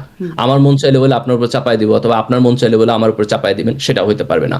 এখানে একটা অ্যাপ্রুভাল লাগবে। কার অ্যাপ্রুভাল লাগবে? অ্যাপ্রুভাল লাগবে সংখ্যাগরিষ্ঠ জনগণের। তাহলে সংখ্যাগরিষ্ঠ জনগণের অ্যাপ্রুভাল লাগলে কত পার্সেন্ট লাগবে? আমরা মিনিমাম ডিসিশন নেওয়ার জন্য সাধারণত 50% যাই। যেমন আপনি পার্লামেন্টের সরকার গঠন করবে 50% সংখ্যাগরিষ্ঠতা নিয়ে। কিন্তু যখনই আমরা মোর ওয়েটফুল জিনিসে যাই, যেমন সংবিধান সংশোধন, সেখানে আমরা বলি 2/3। কেন 2/3 বলি? কারণ মেয়ার 50%-এর মধ্য দিয়া সংবিধান সংশোধনের মতো একটা বড় কাজ আমরা করতে চাই না। তাহলে জুলাই সনদ তো একটা রেভলিউশনারি পরিবর্তন। আমরা 72 কনস্টিটিউশনের ফান্ডামেন্টালস পরিবর্তন করতে চাইতেছি অনেক জায়গায়, তাই না? সংসদের উচ্চকক্ষ করতে চাইতেছি। তো এতখানি রেভলিউশনারি পরিবর্তন আমি অল্প কিছু মানুষের অ্যাপ্রুভাল নিয়ে করতেই চাই না, যেটা সমাজে কনফ্লিক্ট। এরকম করে কি আসলে মানে এটা বুঝলাম গণভোটে আপনার একটা যৌক্তিক বিশ্লেষণ বা পরামর্শ আছে, কিন্তু সরকার বা দলগুলো এটি মানে কিনা এটি একটা বড় প্রশ্ন। মানে তারা কোনো, আমি মনে করি যে অন্তর্বর্তী সরকার যদি মানে, দেখেন রাজনৈতিক দলগুলো তাদের ভেস্টেড ইন্টারেস্টে কি বলতেছে দ্যাট ডাজন্ট ম্যাটার, কারণ আমি জনগণের কাছে যাইতেছি। মেজরিটি জনগণ যদি আমাকে অ্যাপ্রুভাল দেয়, আমি অনেস্ট, আমি স্ট্রেট ফরওয়ার্ড, আমার জায়গায় আমি ঠিক আছে। আমি মনে করি অন্তর্বর্তী সরকারের উচিত এই কোনো রাজনৈতিক দলের এইসব কেওয়াসের দিকে না তাকাইয়া তাদের উচিত এটাকে গণভোটে পাঠায় দেওয়া, এবং গণভোটের থ্রেশহোল্ডটা আলাপ আলোচনা করে। কিন্তু বিশেষজ্ঞরা তো মানে অন্তর্বর্তী সরকার যখন আলোচনায় শুরু হলো না, বিশেষজ্ঞর মতামত নিল, তাতে আরো গন্ডগোল বেঁধে গেল। মানে যেটাকে ওই যে বলছিলাম মাহমুদুর রহমান বলছেন গন্ডগোলই পাকিয়েছেন প্রধান উপদেষ্টা। আমার মনে হয় যে এটাকে সহজ সরল জায়গা থেকে না দেখে ফর নাথিং কমপ্লেক্স করা হইতেছে, তাই না? আপনি যদি গণভোটে মানে এগ্রি করেন এবং জনগণকে এগ্রি করেন, তার ফলে তার কোনো কোশ্চেন থাকে না। এখন দেখেন, তাহলে আমাকে বলেন তো এই কমপ্লেক্স করার উদ্দেশ্যটা কি? মানে কিছু তো একটা কারণ আছে, কমপ্লেক্স করার উদ্দেশ্য কি? That's a great question. I don't know এটা কি ধরেন যে আপনার মানে ইনক্যাপাসিটি, না ইচ্ছা করে কেউ ঝামেলা করতে পারতেছে? I have no idea, I have no clue. হ্যাঁ, মানে যারা কথা বলছেন এই বিষয়গুলো নিয়ে তারা প্রায় বলছেন যে যারা এই ঐকমত্য কমিশনে ছিলেন, ডক্টর আলী রিয়াজ, তারা হচ্ছে ঝামেলা পাকিয়ে দিয়ে দেশের বাইরে চলে গেছেন। আসলে এখন যখন এই বিষয়গুলো নিয়ে আলোচনা চলছে, না, আমার কথা হচ্ছে এইটা ফেয়ার অ্যাসেসমেন্ট না। কেন ফেয়ার অ্যাসেসমেন্ট না? দেখেন, ডক্টর ইউনূসের সরকারের এখন পর্যন্ত আপনি যদি সফলতা বলেন, একমাত্র এবং বড় সফলতা হলো ঐক্যমত্য কমিশন আলাপ আলোচনা করে জুলাই সনদের একটা কনক্লুসিভ ড্রাফটে আসছে। এইটা একটা কনস্ট্রাকটিভ ডেভেলপমেন্ট।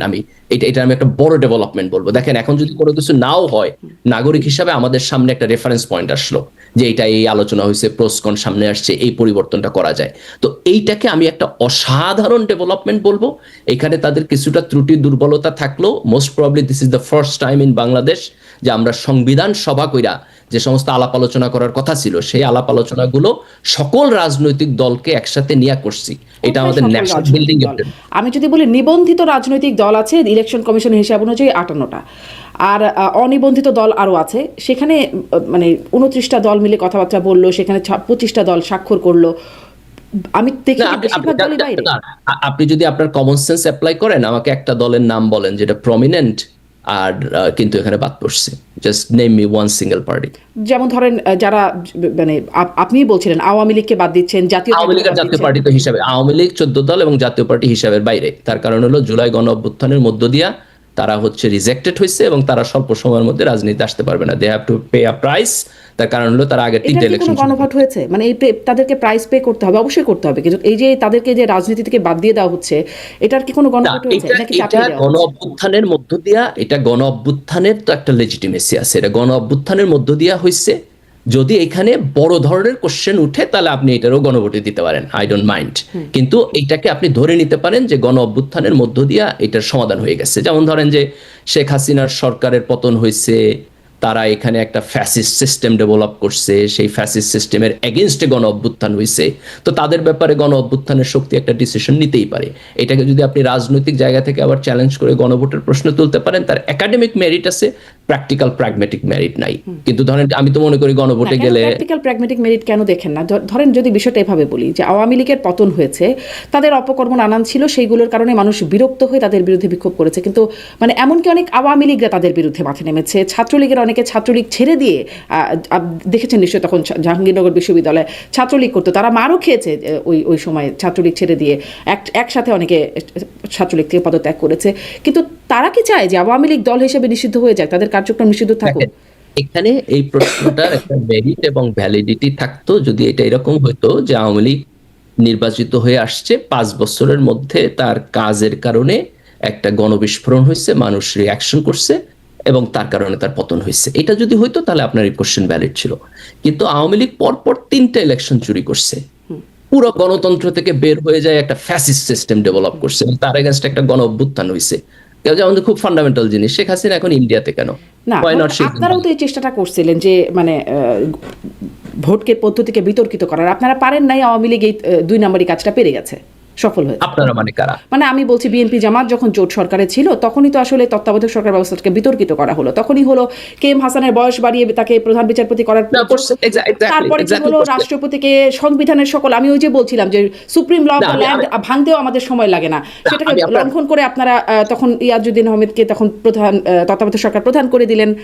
এবং তারপরে তো ঝামেলা তৈরি হয়ে গেল, চলে আসলো, তাই না? দুইজন লোক একজন আরেকজনের খুন করতে চাইছে কিন্তু পারে না, আরেকজন খুন করে ফেলছে, দুইজনের পানিশমেন্ট তো সমান না। যে খুন করে ফেলছে সে তো খুনি, তার তখন পানিশমেন্ট হবে, কাজে আওয়ামী লীগের পানিশমেন্ট হবে।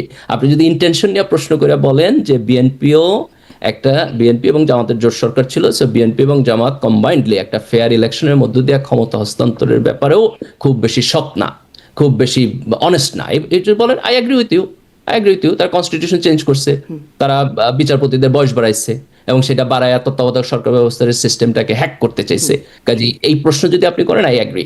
কিন্তু আওয়ামী লীগ যেটা করছে এটার সাথে কোনো তুলনা হয় না। 3টা ইলেকশন চুরি করা, 15 বছর ফ্যাসিস্ট সরকার ক্ষমতায় থাকা, বিরোধী দলকে মানে আনডাউটেডলি অত্যাচার নির্যাতন করা, দ্যাট ইজ আনপ্যারালাল। কাজে ওইখানে আপনি আর্গুমেন্ট করতে পারবেন না। কিন্তু আপনি যদি বিএনপি জামাতের ব্যাপারে অবজারভেশন করতে চান, আই এগ্রি। 3টা টার্ম মানে বড় সময় নির্যাতন করার জন্য পেয়েছে।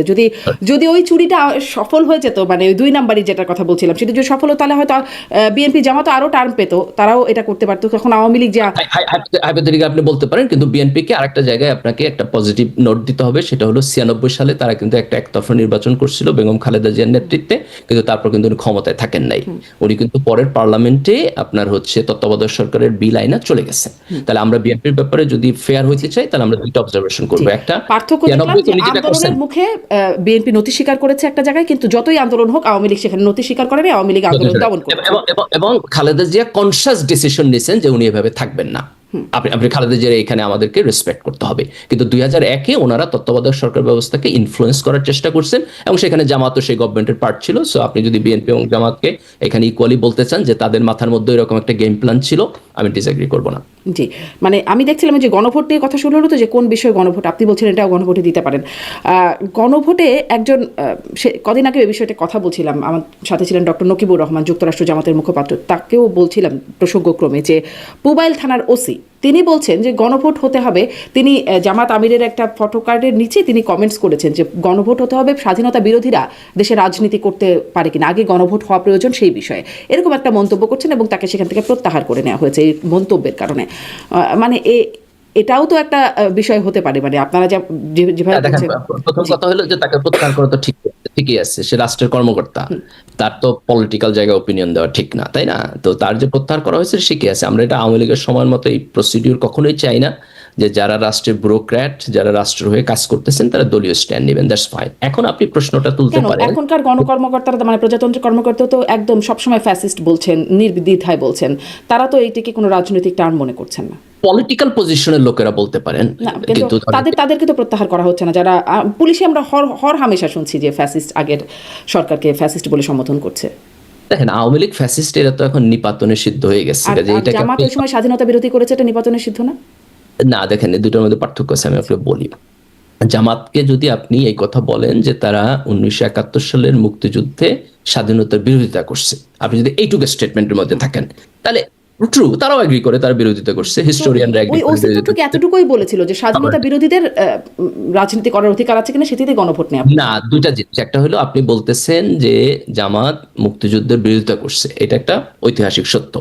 তার রাজনীতি করার অধিকার আছে কিনা, দ্যাটস এন পলিটিক্যাল অপিনিয়ন। আপনি রাষ্ট্রের কর্মকর্তা হিসাবে তার রাজনীতি করার অধিকার আছে কিনা এই প্রশ্ন তুলতে পারেন না, এটা আপনি নাগরিক হিসাবে তুলতে পারেন। নাগরিক হিসাবে যদি তুলেন তাহলে আপনার রাষ্ট্রের যে পজিশন, মানে আপনার কর্মকর্তা হিসাবে প্রফেশনাল যে পজিশন আর আপনার নাগরিক হিসেবে অপিনিয়নকে সেপারেট করতে হবে। আপনি এক জায়গায় দাঁড়ায় এটা তুলতে। ফেসবুকে যে একজন মানুষ বক্তব্য লিখছেন সেটা কি তিনি নাগরিক হিসেবে কোনো বক্তব্য মানে দিতে পারবে না? ফেসবুক তো তার পাবলিক, মানে তার তো ব্যক্তিগত একটা প্ল্যাটফর্ম, সেটা তো তার অফিসিয়াল কাজকর্ম করবার প্ল্যাটফর্ম না। এখন এটা আপনাকে দেখতে হবে যে রাষ্ট্রের রুল কি এবং রাষ্ট্র এটা কিভাবে বা আপনার স্পেসিফিকলি আইডেন্টিফাই করে। যেমন ধরেন আমাদের ক্ষেত্রে যেটা হয় যে আমাদের এটা মানে প্রফেশনাল ওয়ার্কারদের একটা হ্যান্ডবুক থাকে এবং সেখানে এই জিনিসগুলো খুব ক্লিয়ারলি ডিস্টিংগুইশ করা থাকে যে আপনি কোনটা করতে পারবেন কোনটা করতে পারবেন না। আমি আমার টেকনিক্যাল নলেজ এখানে না, আমি বলতে পারবো না। তাহলে তার যেই মানে পুলিশ অধ্যাদেশের আন্ডারে তার প্রফেশনাল আচরণের যে প্রক্রিয়া, সেই প্রক্রিয়া ভায়োলেট হয়েছে কিনা এটা স্পেসিফিকলি দেখতে হবে। আচ্ছা, না কিন্তু একটু আগে যেই আলোচনা ছিল সেটাও যদি বলেন যে জামাত স্বাধীনতা বিরোধিতা করেছে, সেটাও নিপাতনে সিদ্ধ। হ্যাঁ, কিন্তু তার জন্য তাদের মানে তাদের কোনো, আপনি যেমন বলছিলেন যে আওয়ামী লীগকে এই বিষয়ের মধ্যে দিয়ে যেতে হবে, তাদেরকে আর এই বিষয়ের মধ্যে দিয়ে যাওয়ার কোনো প্রয়োজন নাই। তারা কি এই বিষয়ের মধ্যে দিয়ে যায় নাই? জামাতকে এই দেশে একসময় নিষিদ্ধ ছিল না? জামাতের কি বিচার হয় নাই? তাদের জন্য কি ট্রাইব্যুনাল হয় নাই? তা আপনি 54 বছর পরে একই জিনিস ঠিক হয়েছে, মানে জামাতের যে বিচার হয়েছে সেগুলো আপনি সেগুলো ঠিক হয়েছে কি ঠিক হয় নাই সেই প্রশ্ন না ধরে কি করবেন? আবার করবেন। মানে একই লুপ, মানে যতক্ষণ পর্যন্ত আপনি স্যাটিসফাই না হবেন ততক্ষণ পর্যন্ত একই লুপ এগেইন এন্ড এগেইন বাস্তবায়ন করবেন। এটা কোনো প্রক্রিয়া হয়? যেমন ধরেন যে জামাতের যে ট্রাইব্যুনালে বিচার হয়েছে, বিচার তো ন্যায় বিচার হয় নাই। তাহলে আপনার জন্য কোনটা ফার্স্ট প্রায়োরিটি? আগে জামাতের যে ন্যায় বিচার হয় নাই সেটা ডিল করা, নাকি আবার জামাতের বিচারের প্রশ্ন তোলা? না, মানে আপনি কোন জায়গা থেকে তুলবেন? মানে ধরেন যে আপনি দেখেন 71 একটা vital issue, I agree with that, কিন্তু 71-কে জামাতের এগেইনস্টে পলিটিক্যাল টুল হিসাবে যে ব্যবহার করা, এটা তো আওয়ামী লীগ করে ফেল করছে। So we should stop that. আমাদেরকে এটা ব্যবহার করার জায়গাটা বন্ধ করা উচিত। আমরা যদি এটাকে ন্যাশনাল রিকনসিলিয়েশনের জায়গা থেকে তুলতে চাই, দ্যাট ইজ এ ভ্যালিড। যেমন ধরেন আজকে আমরা শেখ হাসিনার বিচারের কথা বলতেছি, আপনি কি আজকে থেকে 54 বছর পরেও আপনি শেখ হাসিনার বিচারের কথা বলবেন? যদি আগামী 5-10 বছরের মধ্যে আমরা হাসিনার বিচার ঠিকঠাক মতো করতে না পারি, 54 বছর পরে কি আপনি আবার আরেকটা ট্রাইব্যুনাল করবেন শেখ হাসিনা বিচারের জন্য? Does that make any sense? এখন 2025 সাল, 50 বছর পরে 2075 সাল হইব। 2075 সালের জেনারেশন যদি আবার হাসিনার বিচারের প্রশ্ন তুলে, আপনার কাছে কি মনে হয় এটা কোনো সেন্স মেক হবে? হাসিনার বিচারের প্রশ্ন না তুলুক, যদি বলে যে এই জুলাই আগস্ট অভ্যুত্থানে যারা অপরাধী, যারা ফৌজদারি অপরাধ করেছে তাদের বিচার হবে, তখন তো তারা যদি এখন অপরাধের বিচার হলে আপনাকে এখন করতে হবে বিচার। আপনি যদি আগামী 10 বছরের মধ্যে বিচার করতে না পারেন, আজকে থেকে 50 বছর পরে যদি আপনি আওয়ামী লীগেরও বিচারের প্রশ্ন তুলেন, সেটা আপনি পলিটিক্যালি তুলবেন।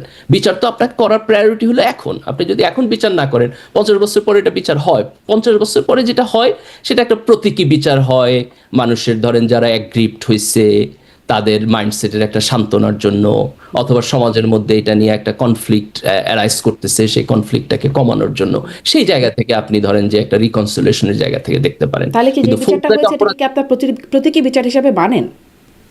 কোনটা? ট্রাইব্যুনালে যে বিচারটা হয়েছে, দেখেন ট্রাইব্যুনালে যে বিচার হয়েছে, এই বিচারের ব্যাপারে আমি ব্যক্তিগতভাবে প্রচন্ড ইন্টারেস্টেড ছিলাম এই জায়গা থেকে যে let's see what is the truth. কিন্তু এই বিচার তো কমপ্লিটলি পলিটিক্যালি মোটিভেটেড জায়গায় হয়েছে, তাই না?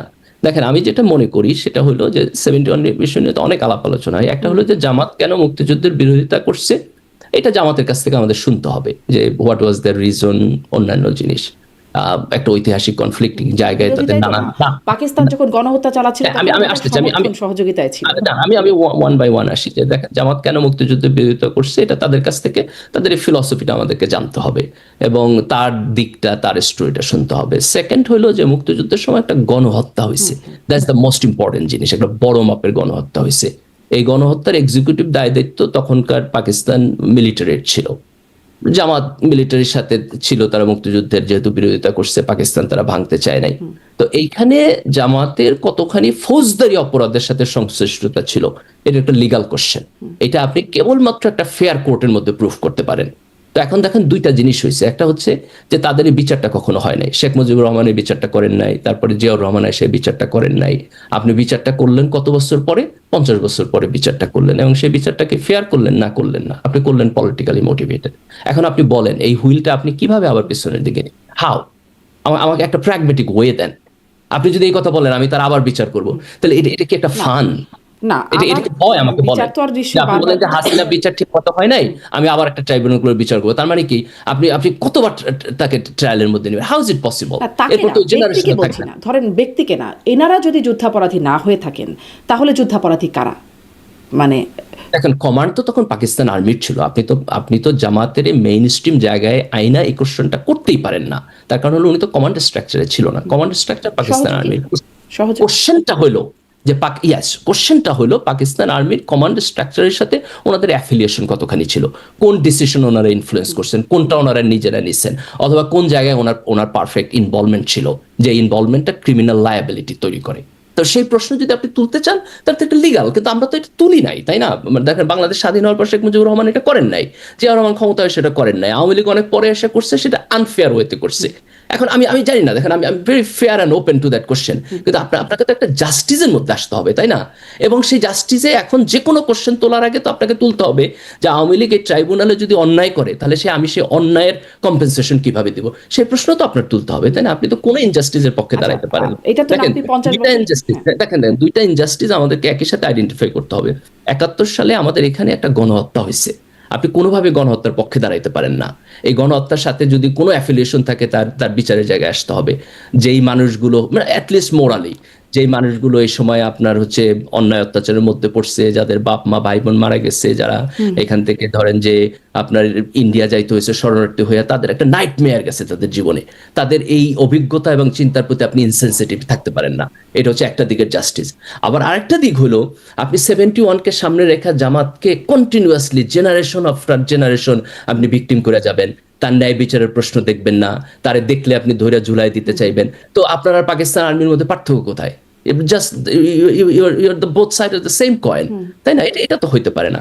আমাদের ন্যায় বিচারকে ন্যায় বিচারের বিষয়ে আপনিও বলছিলেন যে তাদের স্টেটমেন্টটা জামাতকে ক্লিয়ার করা উচিত যে তারা কেন মুক্তিযুদ্ধের বিপরীতে ছিল, এই জায়গাটা তাদের ক্লিয়ার করা উচিত। তারা খেটে করছে আমি মনে না, তারা করতেছে না। আমি মনে করি এটা আরো স্ট্রেট ফরওয়ার্ডলি ক্লিয়ার করা উচিত, এবং এখানে জামাতের একটা ঐতিহাসিক দায়। কেন করছে না এটা কি বোঝেন আসলে, কেন করছে না? কারণ আমাদের মনে আছে যখন যুদ্ধাপরাধের বিচার চলছিল তখন ব্যারিস্টার রাজ্জাক, জামাতের প্রভাবশালী তিনি এটার জন্য তিনি জামাত থেকে বহিষ্কৃতও হয়েছেন, পদত্যাগ করে চলে গিয়েছিলেন ওই সময়।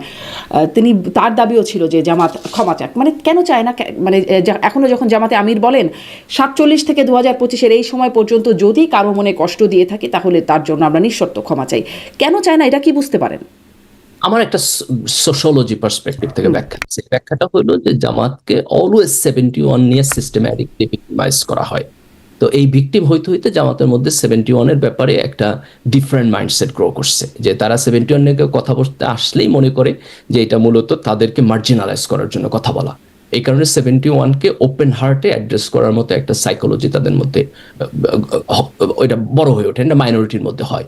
তো এখানে আমি মনে করি যে আমাদের একটা বড় দায়িত্ব আছে। সেই দায়িত্বটা হলো যে 71 নিয়ে আমরা যে প্রশ্নটা জামাতকে করব, সেই প্রশ্নটা জামাতকে মার্জিনালাইজ করার জন্য করা উচিত না, পলিটিক্যালি তাকে ভিকটিম বানানোর জন্য করা উচিত না। আমাদের করা উচিত এই রিকনসিলিয়েশনের জায়গা থেকে, যে জামাত যদি একটা প্রমিনেন্ট পলিটিক্যাল পার্টি হয়ে ওঠে আমাদের দেশে এবং 71-এর সাথে তার যদি এই রিকনসিলিয়েশনটা না হয়, তাহলে এটা আমাদের ন্যাশনাল ইউনিটির জন্য একটা থ্রেট এবং এইটা আমাদের সমাজের মধ্যে একটা টেনশন এবং কনফ্লিক্ট তৈরি করবে। এই জায়গা থেকে ওপেন হার্ট হয়ে আমরা যদি জামাতকে একটা গণতান্ত্রিক স্পেস দেই এবং সেই গণতান্ত্রিক স্পেসের মধ্যে আলাপ আলোচনাটা আগায়, তাহলে আমার কাছে মনে হয় যে এটা জামাত এখনকার চেয়ে বেশি গণতান্ত্রিক স্পেস জামাতের জন্য কখন আর হবে? কিভাবে? না, you have to give time. এটা কয়দিন হয়েছে আপনার? আপনি তো শেখ হাসিনার গভর্নমেন্টের পড়ার পরে আপনার কত 1.5 বছর মতো হয়েছে, তাই না? তো আপনি 54 বছরে একটা ভিকটিম, 1.5 বছরে আপনার কাউন্টার হয়ে যাবে, কোনো সোশ্যোলজিস্টারই তো এইভাবে বলে না, তাই না? এইভাবে চেঞ্জ হয় না। So you need to give time. এই টাইমটা আসলে ব্যক্তি না, এটি একটা দল। এটা তো ব্যক্তি না, না না না, ট্রমা কাজ করছে। দল ইজ আ সামেশন অফ ব্যক্তি, অনেক অনেক ব্যক্তির সামেশন। কাজে এই টোটাল একটা জেনারেশনাল ট্রমা আছে ওইখানে আর কি। দেখেন, এটা আপনি যদি শিবির জামাতের ঘরানার মধ্যে বড় না হন তাহলে এটা আপনি বুঝবেন না। আমি তো ছাত্র শিবির করে বড় হয়েছি, আমার নিজেরও ট্রমা আছে, তাই না? আমি সেকুলার সোসাইটিকে কখনো দেখি নাই যে আমার শিবির আইডেন্টিটিকে তারা রেসপেক্ট করে। আমি দেখছি যে সে 71-এর কোশ্চেন তুইলা আমার নাগরিক অধিকারকে হরণ করে। তো আমি যখন ছোটবেলা থেকে এরকম একটা সমাজের মধ্যে বড় হই যে সমাজ আমার নাগরিক অধিকারকে রেসপেক্ট করে না, তাহলে তখন এতদিন আমার কি এত কঠিন কেন? তাহলে 71-এর জায়গাটা ক্লিয়ার করে, মানে সেটি বললেই তো আর সেই জায়গাটায় কোনো ক্ল্যাশ থাকে না, তাই না? না, এটা তো আপনি আপনার জায়গা থেকে দেখতেছেন, আপনি তো তার ট্রমা বুঝতেছেন না। আপনি যদি তার মানে এটা আপনার জায়গা থেকে কোশ্চেনটা করা খুব সহজ, কিন্তু জামাত কালেকটিভলি কেন অ্যাড্রেস করতেছে না, এটার জন্য আপনার 54 বছরের ট্রমা দেখতে হবে। আপনি তো ট্রমার মধ্যে বড় হন নাই। তাদেরও তো মানে ধরেন তারা যারা আসলে যে সত্যি বিশ্বাস করে সেই মুক্তিযুদ্ধের সেই লিগ্যাসিটা বহন করছে, তাদের পূর্বপুরুষ বা তারা সেই ট্রমায় যারা আছে, যে এভাবে গণহত্যা হয়েছে, এত মানুষকে হত্যা করা হয়েছে, তার সাথে যখন তারা এভাবে করে সংযুক্ত করে, তাহলে এখানে ইউনাইটেড হওয়ার সুযোগটা কোথায়? আলাপ আলোচনা হইতে হবে। দেখুন, এগুলো নিয়ে খুব ভালো ভালো একাডেমিক স্টাডি আছে যে একটা সমাজের মধ্যে যখন দুইটা পোলারাইজড গ্রুপ, দুই ধরনের ট্রমার মধ্যে থাকে, আমরা কিভাবে তাদেরকে এক জায়গায় নিয়ে এসে একটা ব্রিজিং করতে পারি। এটা আপনার এক্সপার্টদের কাছ থেকে শুনতে হবে। ধরেন এই যে ট্রুথ এবং রিকনসিলিয়েশন সমাজের মধ্যে, এটা যেমন এই রিকনসিলিয়েশনটা কি আওয়ামী লীগের সাথে এখন সম্ভব না? মানে আওয়ামী লীগ যে অন্যায় অত্যাচার বা যা অপকর্মগুলো যেগুলো করে গেছে, কারণ ধরেন সব মানবাধিকার সংস্থা, এমনকি জাতিসংঘ তাদের যে রিপোর্ট দিচ্ছে যেখানে তারা আওয়ামী লীগকে চিহ্নিত করছে এইসব অপকর্মের সাথে বা হত্যার সাথে, তারাও বলছে যে নিষিদ্ধ করার বিষয়টা না, তারা বলছে এই রিকনসিলিয়েশন আওয়ামী লীগের সাথেও আমাদের করতে হবে। এই রিকনসিলিয়েশন আওয়ামী লীগের সাথে করতে হবে, কিন্তু এটা হচ্ছে আওয়ামী লীগের বিচার প্রক্রিয়াটা শেষ হওয়ার পরে। এবং হচ্ছে আওয়ামী লীগের দিক থেকে দেখেন, আওয়ামী লীগের দিক থেকে যদি আপনি দেখেন, তারা এখনো জুলাই অভ্যুত্থানকে, এই জুলাইয়ের যারা অভ্যুত্থান করছে তাদেরকে তারা জুলাই সন্ত্রাসী বলে। তারা এখনো এটাকে অ্যাকনলেজ করতেছে না। আপনি যদি খুব শর্ট টার্মের রিকনসিলিয়েশনের দিকে যান, তাহলে তো সে আপনার বলবে আপনি পুরাই অবৈধ, এখন পর্যন্ত হাসিনা এখানে বৈধ সরকার। আপনি রিসেন্টলি গতকালকেও দেখছেন ঢাকা শহরে কতগুলো বাসে আগুন দিচ্ছে, তারা এখনো সন্ত্রাসী কার্যকলাপের মধ্যে আছে। এর আগে আপনি দেখেন গোপালগঞ্জে যখন এনসিপির ছেলেরা গেল, তখন সেখানে তারা ভায়োলেন্স করছে। তো আওয়ামী লীগ তো এখনো একটা স্ট্যান্ডার্ড পলিটিক্যাল প্রসেসের মধ্যে নাই। তারা ভায়োলেন্স না করে তারা এখন কি করবে? তাদেরকে কিছু করার মতো সুযোগ আছে দেশে? যারা আওয়ামী লীগ, আমি বলছি তারা তো চোরাগোপ্তা নানান রকম কাজ করতে হবে তাদেরকে। যদি তারা এখন পলিটিক্যালি কি করতে পারে দেশে? কোথাও সভা সমাবেশ মিছিল কিছু করতে পারবে? আওয়ামী লীগের শাস্তি এবং প্রায়শ্চিত্তের জন্য ওয়েট করবে, তাদের শাস্তি এবং প্রায়শ্চিত্ত ওয়েট করার পর রাজনীতিতে আসবে। আপনি 15 বছরের একটা ফ্যাসিস্ট গভর্নমেন্টের মধ্যে ছিলেন, সবাইকে অপ্রেস করছেন। জামাত স্বীকার করে না তার অপরাধের ব্যাপারটা, তারাই স্বীকার করতে পারে না, ট্রমার মধ্যে দিয়ে যাচ্ছে। আওয়ামী লীগ এভাবে স্বীকার কি করবে? দুইটার মধ্যে খুব ফান্ডামেন্টাল পার্থক্য আছে। একটা ফান্ডামেন্টাল পার্থক্য হচ্ছে জামাতের ব্যাপারে অভিযোগটা 54 বছর আগে। আপনি যদি 1972 সালে তারা স্বীকার করতে পারে না, আওয়ামী লীগ এক কয়েক মাসে স্বীকার করবে। আপনি যদি 1972 সালে এই প্রশ্নটা তুলতেন, আপনার মুক্তিযুদ্ধের পরে জামাতকে নিষিদ্ধ করে দিচ্ছে না তখনকার সরকার, তখন কি টকশোতে এসে আলাপ আলোচনা করছে নিষিদ্ধ করা উচিত কি উচিত না? এই আলোচনা তো করেন, এক্সিকিউটিভ ডিসিশন আপনার নিষিদ্ধ করে দিচ্ছে, এক্সিকিউটিভ ডিসিশন নিষিদ্ধ করে দিচ্ছে না, তা নিষিদ্ধ করে দিচ্ছে, দেখেন সব জিনিসের একটা ইম্প্যাক্ট আছে। তা আওয়ামী লীগের আমরা এখন নিষিদ্ধ করে দিচ্ছি, দ্যাটস ফাইন, এটা তার পানিশমেন্ট, ডিউ প্রসেস। এখন আওয়ামী লীগ একটা বিচারের মধ্য দিয়ে যাবে, একটা বিচারের মধ্য দিয়ে যাওয়ার পরে একটা সার্টেন টাইমের পরে আপনার তার সাথে আপনার এই রিকনসিলিয়েশন আলাপ চালাপ হবে। প্রবলেমটা হবে আপনি যদি আজকে থেকে 20 বছর পরও আওয়ামী লীগের বিচার না করে আওয়ামী লীগকে একইভাবে ভিক্টিমাইজ করেন, then that will be the problem. কিন্তু আপনি যদি আওয়ামী লীগের এখন বিচার করেন, সেভাবে ফর কি দ্য হচ্ছে টাইম, না? আওয়ামী লীগের ভিক্টিমাইজেশনটা সেভাবে হচ্ছে না, কারণ আওয়ামী লীগের একদম মানে এই কথাটা সেদিনও বলছিলাম যে আওয়ামী লীগের সব নেতারা হত্যা মামলায় আসামি হয়েছেন, আওয়ামীর সমর্থক যারা ছিলেন তারাও হত্যা মামলায় আসামি হয়ে তাদেরও জামিন হচ্ছে না। সেদিন দেখছিলাম যে আইভি, সাবেক মেয়র আইভি, তিনি জামিন পেয়েছেন, কেন জামিন পেলেন সেজন্য মানে প্রশ্ন তুলছেন, মানে তারা কি ভিক্টিমাইজ হচ্ছে না? কম, তুলনা যতটুকু হওয়ার কথা তার চেয়ে অনেক কম হইতেছে। আপনি আওয়ামী লীগের 15 বছরের আকাম কুকামের সাথে যদি তুলনা করেন, তাহলে আকাঙ্ক্ষা কি আর সবাই মানে আওয়ামী লীগের সবাই না সবাই করে, যারাও করছে তারাও তো সবাই পানিশমেন্টের শিকার হয় নাই। এখন আপনি যদি ধরেন একেবারে ধরে ধরে আলাপ করতে চান এবং বলেন যে ইচ অ্যান্ড এভরি ওয়ান কি ন্যায় বিচার পাইতেছে, আমাদের ত্রুটিপূর্ণ সিস্টেম, তার মধ্যে দিয়ে হয়তো সবাই পাইতেছে না, কিন্তু আমি যদি ম্যাক্রো লেভেলে, কোয়ালিটেটিভ লেভেলে দেখি, তাহলে আমি বলবো যে আওয়ামী লীগের যে পরিমাণ পানিশমেন্ট পাওয়ার কথা ছিল তারা সে পরিমাণ কিন্তু আওয়ামী পানিশমেন্ট লীগের পায়। ভোটাররা যারা আসলে আওয়ামী লীগে ভোট দিতে চায় বা নৌকা মার্কায় ভোট দিতে চায়, তাদের একটা মানে আমাদের দেশে তো একটা মার্কার সাথে একটা ভোটের একটা সম্পৃক্ততা আছে শুরু থেকেই, তাদের সাথে জাস্টিস হচ্ছে। শোনেন, জাস্টিস হলো কি? জাস্টিস হলো অপরাধের সমান পরিমাণ শাস্তি। আপনি যদি অপরাধের চাইতে বেশি শাস্তি দেন তাহলে এটা ইনজাস্টিস, যদি কম শাস্তি দেন তাহলে এটা ইনজাস্টিস। তো আমার কাছে এখানে জাস্টিসের ডেফিনেশন খুব সিম্পল। আওয়ামী লীগ 3টা নির্বাচন চুরি করছে, যারা আওয়ামী লীগকে ভোট দিচ্ছে, আওয়ামী লীগ 3টা নির্বাচন চুরি করছে, 3টা নির্বাচন বাইরে থাকবে। আওয়ামী লীগের ভোটাররা 3টা নির্বাচনে, চুরির নির্বাচনে ভোট দেওয়া খুশি ছিল, আগামী 3টা নির্বাচনে দিতে পারবে না। That's my definition of justice. 3টা ইলেকশনের পরে আওয়ামী লীগ যদি ফেরত আসতে চায়, I am fine with that, কিন্তু 3টা ইলেকশনে আমি আওয়ামী লীগের ফেরত আসা জাস্টিস বলে মনে করি না। আচ্ছা, আপনার এই জায়গাটি স্পষ্ট, দেখা যাক সামনে এটা। আমার কথা আমি আবার বলি, জাস্টিসের ডেফিনেশন হলো আমার কাছে আপনি যতটুকু অপরাধ করছেন তার সমান পরিমাণ শাস্তি। আওয়ামী লীগ 3টা ইলেকশন চুরি করছে, 3টা ইলেকশন বাইরে থাকে। কিন্তু জাস্টিসের ডেফিনেশনটা আসলে মানে কিছু আছে, আইন আছে, বিচার আছে, মানে আমাদের যার কাছে জাস্টিসের এক রকম ডেফিনেশন হতে পারে। আমি আমার অপিনিয়ন বললাম, আপনি ডিসএগ্রি করতে সুন্দর, মানে অপিনিয়নটা খুবই যৌক্তিক, শুনতে খুবই যৌক্তিক লাগে অপিনিয়নটা, জাস্টিসের সমপরিমাণ অপরাধের সমপরিমাণ বিচার। এবং ধরেন যে আওয়ামী রুল অফ ল বলে একটা মানে বিষয় আছে যেটা আইনের শাসন হবে, আইন বলা থাকবে, সুনির্দিষ্ট হবে। আইন কখনোই জাস্টিসের বিয়ন্ড না। দেখেন, আইন মানুষ বানায় হলো তার জাস্টিসের সেন্সকে স্যাটিসফাই করার জন্য। তো আমাদেরকে সতর্ক থাকতে হবে যে আইনকে যেন আমরা গোষ্ঠীগত অথবা বেস্টেড ইন্টারেস্ট ব্যবহার করার জন্য ইউজ না করি, এটাকে থাকতে হবে। কিন্তু ধরেন আইনের এরকম কোনো মানে লিগাল রিডিং নাই যেটা মানুষের সেন্স অফ জাস্টিসকে ওভারকাম করে চলে যেতে পারে। ওটাই তো, সেন্স অফ জাস্টিস আপনার জন্য একরকম হতে পারে, আমার জন্য একরকম হতে পারে। আমি মনে করতে পারি আওয়ামী লীগকে নিষিদ্ধ করা ঠিক না, আপনি মনে করতে পারেন ঠিক, আমি মনে করতে পারি আরও অনেক কিছুই আমার কাছে জাস্টিস মনে হতে পারে, আপনার কাছে আমার। কিন্তু আমরা নিজেরা যার জায়গায় আছি, কিন্তু এই জন্য নিজেদের যার জায়গার মতো করে ব্যাখ্যা করার জন্য যেন না করি, এই জন্যই একটা সেট অফ মানে আমাদের আলাপ আলোচনা করতে হবে, কথাবার্তা বলতে হবে। সমাজের মধ্যে মেজরিটি মানুষের আপনার একটা কনসেনসাস বিল্ড আপ প্রক্রিয়া যাইতে হবে, এবং এই প্রক্রিয়াটা গণতান্ত্রিক এবং পিসফুল এবং মিউচুয়াল রেসপেক্টফুল হইতে হবে। জি, আমি আসলে এই প্রশ্নের বাইরে গিয়ে আর একটা প্রশ্ন, মানে জামাত স্বাধীনতার পরে এখন সম্ভবত সবচেয়ে শক্তিশালী অবস্থানে আছে। তারা দাবি করলো যে প্রাথমিকের সঙ্গীত শিক্ষক নিয়োগ এবং শারীরিক শিক্ষক নিয়োগের তারা বিরোধিতা করলো, এবং আমরা দেখলাম যে আসলে বিরোধিতার মুখে সরকার আসলে সেই প্রজ্ঞাপনটাই বাতিল করে দিল। আপনার কাছে আসলে এটি কেমন মনে হয়? এবং সেখানে জামাতের সেক্রেটারি জেনারেল তিনি বলছেন যে আজকের শিশুরাই আগামী দিনে আসলে প্রধান বিচারপতি, সেনাপ্রধান, প্রধানমন্ত্রী, রাষ্ট্রপতি সব হবেন, অতএব এই বেসিক পিলারটা খুবই জরুরি, তাদেরকে দিতে হবে। সেখানে আপনারা মানে আমি যদি এই জায়গাটুকু তাকে কোট করি, সেকুলারিজম, ইনক্লুসিভ, প্লুরালিজম, ট্রান্সজেন্ডার বলবেন, এই সমস্ত শব্দের মার পাচ্ছে, আপনি যৌনতা শেখাবেন, আপনার কোনো অধিকার নাই। আমি সেদিনও আসলে এই প্রশ্নটা করছি, আমি আবার রিপিট করে আপনার কাছে করি, আপনার ব্যাখ্যাটা কি? আপনার কি মনে হয় এই শব্দগুলোতে সমস্যা আছে? এগুলো শেখালে মানে এগুলো বললে যৌনতা শেখানো হচ্ছে, আর সঙ্গীত শিক্ষায় অসুবিধা কি? দেখেন, এখানে এই জিনিসগুলোকে আপনাকে আরো এলাবোরেট আলাপ আলোচনা না করলে এটা কমেন্ট করা অত্যন্ত কঠিন আর কি। তার কারণ হলো যে আপনি কিভাবে শিখাইতেছেন, কি শিখাইতেছেন, কোন মুডে, কোন পদ্ধতিতে শিখাইতেছেন তার উপর ডিপেন্ড করে। যেমন আপনি ধরেন যে এই জাতীয় যে এডুকেশনগুলো, এগুলো আপনি দেখবেন যে অনেক ইসলামিস্ট দলগুলো এটাকে ডিসএগ্রি করে। আবার আপনি ইভেন মাদ্রাসার এডুকেশন সিস্টেমে যান, সেখানেও দেখবেন যে আপনি এগুলো আছে, কারণ ইসলামের ফিকের মধ্যে এগুলো আছে, তার ফলে তারা কিন্তু এগুলো পড়ায়। তার মানে ওনারা যে এটার বিরোধী, বিষয়টা এরকম না, এটা হচ্ছে আপনি কোন জায়গা থেকে কিভাবে দিতেছেন তার উপর ডিপেন্ড করে। তো আমার পজিশন এখানে খুব সিম্পল। আমার পজিশন হলো যে আমরা একটা গণতান্ত্রিক প্রক্রিয়ায় যাইতে চাই, যেখানে আপনি এটা প্রত্যেক স্টেক হোল্ডারের সাথে আলাপ আলোচনা করবেন, আপনি চাপাই দিবেন না। যেমন ধরেন যে আপনি বাচ্চাদেরকে স্কুলে কি শিখাবেন, এখানে সবচেয়ে বড় স্টেক হোল্ডার হলো তার অভিভাবকরা, তাই না? যদি প্রাইমারি স্কুলে যান, কারণ সেখানে তো একটা বাচ্চা এখন অ্যাডাল্টহুডে আসে নাই, তাহলে আপনার তার অভিভাবকের কনসেন্ট লাগবে এবং অভিভাবকের প্রেফারেন্স লাগবে। তো অভিভাবকের প্রেফারেন্স এবং কনসেন্ট বাদে আপনি সেখানে এমন কোনো কিছু তাদের উপর চাপায় দিবেন না। তো আমি কোনো স্ট্রেট ফরওয়ার্ড পজিশন নিব না। তার কারণ হলো, যেমন ধরেন ওয়েস্টার্ন ওয়ার্ল্ডে আমরা যেই জিনিসগুলোকে খুব ইজিলি অ্যাকোমোডেট করি, তার সবকিছু আমাদের ইসলামের চিন্তা এবং বিশ্বাসের সাথে যায় না।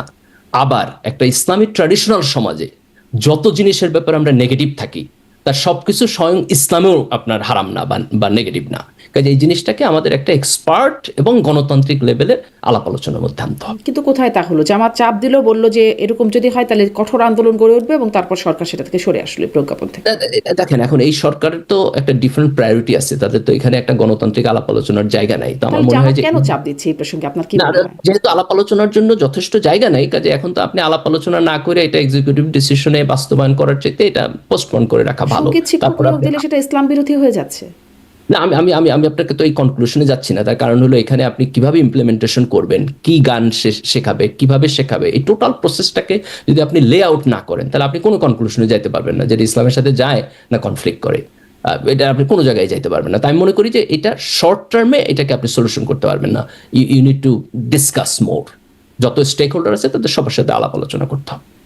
এই মানে এটার জন্য তো আসলে একটা যারা শিক্ষা নিয়ে কাজ করেন তারা কাজ করবেন, এটা আসলে পলিটিক্যাল পার্টিরা কি স্টেক হোল্ডার কি মানে কি পলিটিক্যাল পার্টিরা তো একটা পলিসি লেভেলের কথা, তো পলিটিক্যাল পার্টিরা তো এক্সিকিউটিভ, তার দায়িত্বটা হচ্ছে আপনার পলিসি লেভেলের। কাজেই তারা তো যেহেতু দেশ পরিচালনা করে, রাষ্ট্র পরিচালনা করে, সেখানে তার সে থাকবে। কিন্তু এখানে যত স্টেক হোল্ডার আছে, বিশেষ করে আপনি অভিভাবকদের প্রেফারেন্স আপনার এখানে নিতে হবে, যারা শিক্ষাবিদ আছে তাদের প্রেফারেন্স নিতে হবে, রাজনৈতিক দলের সাথে আলাপ আলোচনা করতে হবে। কাজে আমার কথা হলো একটা সুস্থ এবং সুষ্ঠু আলাপ আলোচনার মধ্য দিয়ে আপনি বলছেন আপনারা যে নৈতিক, মানে জামাত বলছে নৈতিকতা শিক্ষক নিয়োগ দিতে হবে। এখন নৈতিকতা কি সেটা নিয়েও তো তাহলে অভিভাবকদের সাথে কথা বলতে হবে। নৈতিকতা যে বিষয়ে আপনি আমি মনে করি, আপনি যদি ইসলামী শিক্ষা ধরেন, যে জামাত একটা ইসলামিক পার্টি, তো জামাত তো চাইবে সেখানে হচ্ছে ইসলামী নৈতিক এডুকেশন সিস্টেম থাকুক আর কি, তাই না? সেটা অভিভাবকদের সাথে আলাপ করতে হবে। আপনি অভিভাবকের সাথে আলাপ না করে দিতে পারবেন না। এক্স্যাক্টলি। এবং দেখেন যে সেখানে আপনার আরেকটা রুল রাখতে হবে, সেটা হলো যত আপনি যদি মানে অপশন দিয়ে অ্যাকোমোডেট করতে পারেন, তাহলে আপনি বাধ্যতামূলক চাপাই দিবেন না।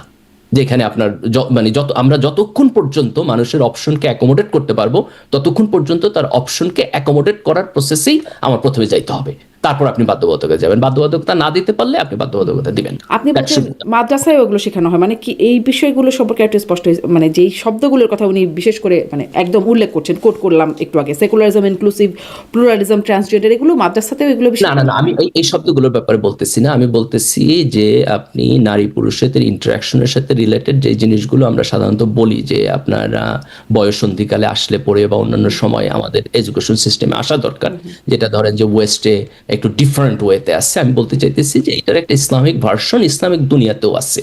তো আপনি সেটাকে ধরেন যে কিভাবে আরো বেটার ওয়েতে আনা যায়, সেটা আলাপ আলোচনার মধ্য দিয়ে গেলে আমরা এটাকে ওইখানে বারবার আলাপ আলোচনার উপর জোর দিচ্ছি। কিন্তু এখানে আপনাকে আমি আলাপ আলোচনার উপর জোর দিতেছি। আমি দুইটা প্রিন্সিপাল এখানে বলবো। একটা প্রিন্সিপাল হলো যে মুসলিম মেজরিটি কান্ট্রি একটা ডিফারেন্ট মোরাল ভ্যালুজ আছে, এটা আপনি অন্যদের সাথে মিলবে না, ওয়েস্টের সাথে মিলবে না। ভিন্ন ভিন্ন সমাজের ভিন্ন ভিন্ন পার্সপেক্টিভ থাকে। তো আপনি যখন আমাদের দেশে পলিটিক্যাল সিস্টেম ডেভেলপ করবেন, তখন আমাদের মোরাল ভ্যালুজের উপরই হবে। কাজে এটাকে আপনি আরেক জায়গা থেকে ইম্পোর্ট করার কোনো প্রয়োজন নাই। That's point number 1। Point number 2 হলো যে গণতান্ত্রিক প্রক্রিয়ার একটা ফান্ডামেন্টাল হলো যে আমি আমার থট, আমি আমার মন চাইছে বলে আমি আপনার উপর চাপাই দিব না। আমি এটা আলাপ আলোচনা করে সংখ্যাগরিষ্ঠ মানুষের কনসেন্ট নিয়ে তাদেরকে অ্যাকোমোডেট করে তারপর আমি এখানে করব।